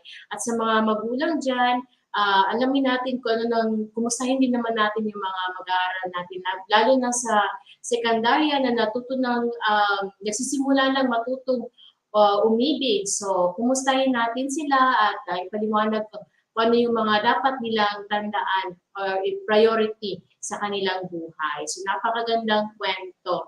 Maraming salamat sa ating tagapagsalaysay na si Ma'am Michelle E. Suhayon. Ayan. So, we are still live po from the station of New Visayas on air 99.0 AIM Radio for a good start. And live na live pa rin tayo sa ating Facebook page sa DepEd Panabo City at saka sa Panabo City Reading Delights page. At saka live pa rin tayo sa ating YouTube channel at lalong-lalo na sa Panabo Cable Channel 1. Ayan. Happy viewing sa lahat ng ating live viewers. Andiyan pa ba kayo? I'm sure na nakikinig pa kayo habang kumakain. Yung iba dyan maagang nananghalian. So, sige nga kung nagustuhan nyo ang paghuli nating storya, mag-comment nga kayo ng emoji na heart at saka virtual clap. Ayan, we have here from Travis Selmar Gopio. Ayan, talagang avid viewers natin to si Travis. Maraming salamat. We have here from Lency Lariba. Ayan, thank you so much, Lency. At meron pa ba dyan? Again, from Micah de la Peña, virtual hearts and virtual claps. Ang dami nag-effort talaga siyang mag-comment ng emoji na napakarami. At hindi pa huhuli, si Renz Daniel, ang maraming salamat sa iyo. Meron pa from Camp Russell Lapare. Yan. Thank you so much po sa inyong lahat. At meron pang pahabol kay Matt Curriel at kay Jazz Kyle at Yansar. Ayan, maraming salamat po sa inyong lahat. So bago tayo magtapos, gusto ko munang pasalamatan lahat po ng mga story readers natin na nagbigay na kanilang panahon. Unang-una sa ating kinder to grade 3, MTV storyteller na si Ma'am Theophie Joy J. Magturo of Buena Vista Elementary School. At maraming salamat din sa inyong school principal na si Sir Ulysses T. Macato, yung school head po. At saka sa kanilang reading program na Traveler's Reader.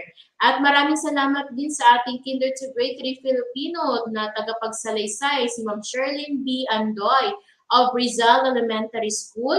At maraming salamat din sa kanilang school principal na si Ma'am Ramelin F. Antalan. And thank you also to our Kinder to Grade 3 English na storyteller na si Ma'am Maria Corazon L. Dalagan from Rizal Elementary School. At maraming salamat din po kay Ma'am Ramelin F. Antalan sa kanilang school principal. At sa ikaapat naman natin na storyteller sa English 4 to 6, thank you to Ma'am Kimberly W. of Sin of New Visayas Central Elementary School. And thank you also to our school head, Sir Julius I. Suelto. And to our science storyteller, Sir Jonathan Ivan B. Gabrianto. Thank you so much po, sir. From Manay National High School. And maraming salamat sa inyong school principal or school in charge na si Ma'am Idarlina C. Bitang. Ayan. And for our junior high school English storyteller, Ma'am Angie C. Duan. Thank you so much po, Ma'am, of Panabo City National High School. At maraming salamat sa kanilang school principal na si Ma'am Memnia B. Infiesto. And of course, huwag nating kalimutan ang ating mga pupil interactors na talagang nagbahagi ng kanilang panahon na maging part ng ating program. Sa ating Kinder to Grade 3 MTV Pupil Interactor na si Angelo McBurn H. Adlit, maraming salamat sa iyo. Grade 3 Masipag of Buena Vista Elementary School. At maraming salamat din sa kanyang advisor na si Ma'am Dionisa D. Malabarbas. Ayan. Thank you so much po. At sa ating Filipino Kinder to Grade 3 pupil interactor na si Alexandra Renee L.G. Castro. Ayan, maraming salamat sa iyo. At sa ating English Kinder to Grade 3 pupil interactor na si Rian Lois R. Ibanez. At sa ating English Grade 4 to Grade 6 pupil interactor na si Aldrin I. Pilaya Angeline Candol of New Visayas Central Elementary School, Grade 6 pupils. Thank you so much sa inyong lahat, lalong-lalo na sa inyong mga magulang na nagbigay ng pahintulot na maging parte kayo ng programa sa amin. So pinapaalala lang namin na ang mga people interactors po namin ay may pahintulot sa kanilang mga magulang. Ayan, maraming salamat po sa inyong walang sawang suporta. At maraming salamat sa lahat-lahat ng ating mga interactive, engaging na mga live viewers na talagang nag-participate sa bawat story. So talagang andyan sila from the beginning. So maraming salamat po sa inyong lahat. Of course, gusto ko rin pasalamatan ang ating DepEd officials, lalo-lalo na ang ating Schools Division Superintendent Dr. Renante A. Solitario, ang ating Assistant Schools Division Superintendent Ma'am Feby K. L. Refamonte, at ang ating SGOD Chief na si Ma'am Eileen Aninuevo, at ang ating CID Chief na si Sir John Wario Yamota. Maraming salamat po. At sa ating Division Reading Coordinator na si Ma'am Maria Perpetua Angelita Suelto, ang program head po ng ating Unlimited Stories for Reading Delights. Kasama rin po niya ang ating Education Program Supervisor in Filipino na si Sir Peter Mijares at saka si Ma'am Joanny Aguilar, ang ating Education Program Supervisor in MTB. And maraming salamat po sa inyong lahat at sa lahat-lahat po ng naging parte ng ating programa sa ating Panabo Cable family, Sir Alexander True and Sir James True, maraming salamat po. Sa Panabo Cable Channel 1 lang po yan. At kay Sir June Aguilon, maraming salamat din po, Sir. Sa Barangay Official din po ng New Visayas, maraming salamat po sa aming Honorable Captain Mark Edward Peña. So walang sawang suporta. At sa lahat ng mga kaguruan at mga mag-aaral sa Panabo City Division, maraming salamat po sa inyong lahat. And of course, hindi wag natin kalimutan ang mga nagsipag na pumunta dito ng maaga sa ating school, sa mga early birds natin. Of course, ang ating top 3 watch awardees.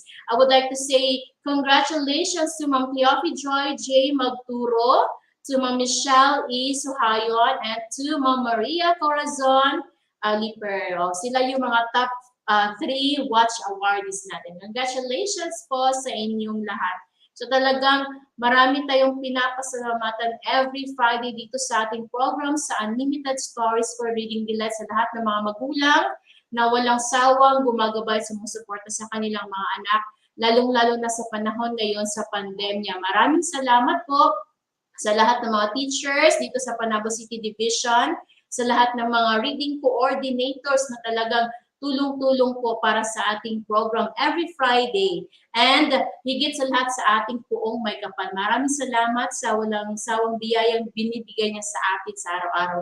Lalo na ang the gift of life. Ayan. And this has been your teacher, Davy Love Ramos Villarmino. And see you again next time na naman po sa mga panibagong storya. Dito lang yan sa Unlimited Stories for Reading Delights. God bless everyone. Bye. Keep safe.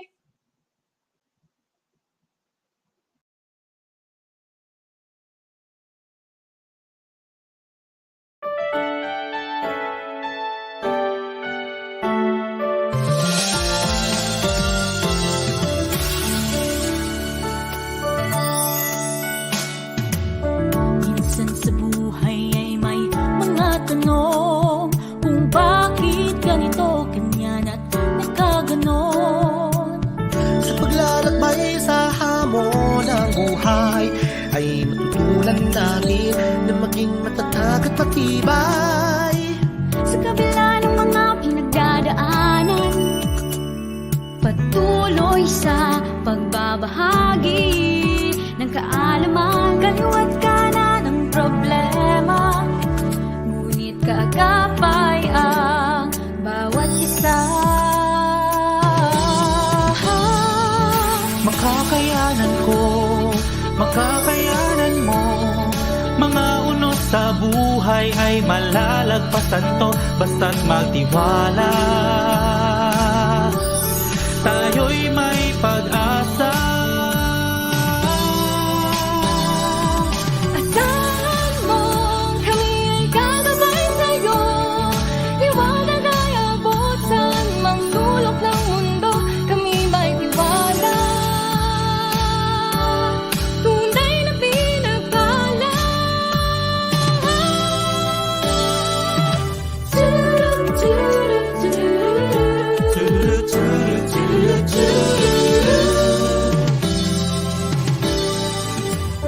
Kapag kakaisa ng bawat layunin ay makikita malasakit at ika'y diringgin. Ilalayo sa pangamba, ilalapit sa pangarap, pangarap na makamit ang kinabukasan. Sa kabila ng mga pinagdaraanan, patuloy sa pagbabahagi, nagkaalaman kaliwat kanan ng problema, ngunit gagapay ang bawat isa. Makakayanan mo, makakayanan mo. Mga unos sa buhay ay malalagpasan to, basta't magtiwala. Tayo'y may pag-asa. Asahan mo, kami ay gagabay sa'yo. Liwanag ay abot saan magsulok ng mundo, kami may tiwala. Tunay na pinagpala. Sa paglipas ng oras ng buhay, Baon-baon ang kaalamang hatid ng ating gabay. di magatubilis kapag kamit ang ating hingin. Ikaw at ako, maghahayag ng palibagong mundo. Panibagong ikaw. Makakayanan ko, makakayanan mo. Mga unos sa buhay ay malalagpasan to, basta't magtiwala. Tayo'y may pag-asa. Asahan mo, kami ay gagabay sa'yo. Liwanag ay abot saan mang sulok ng mundo, kami may tiwala. Tunay na pinagpala.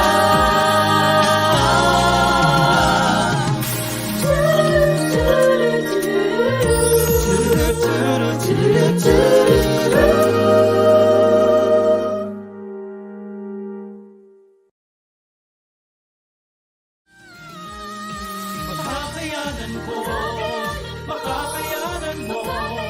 Mga unos sa buhay ay malalagpasan to, basta't magtiwala. Tayo'y may pag-asa. Asahan mo, kami ay gagabay sa'yo. Liwanag ay abot saan mang sulok ng mundo, kami may tiwala. Tunay na pinagpala.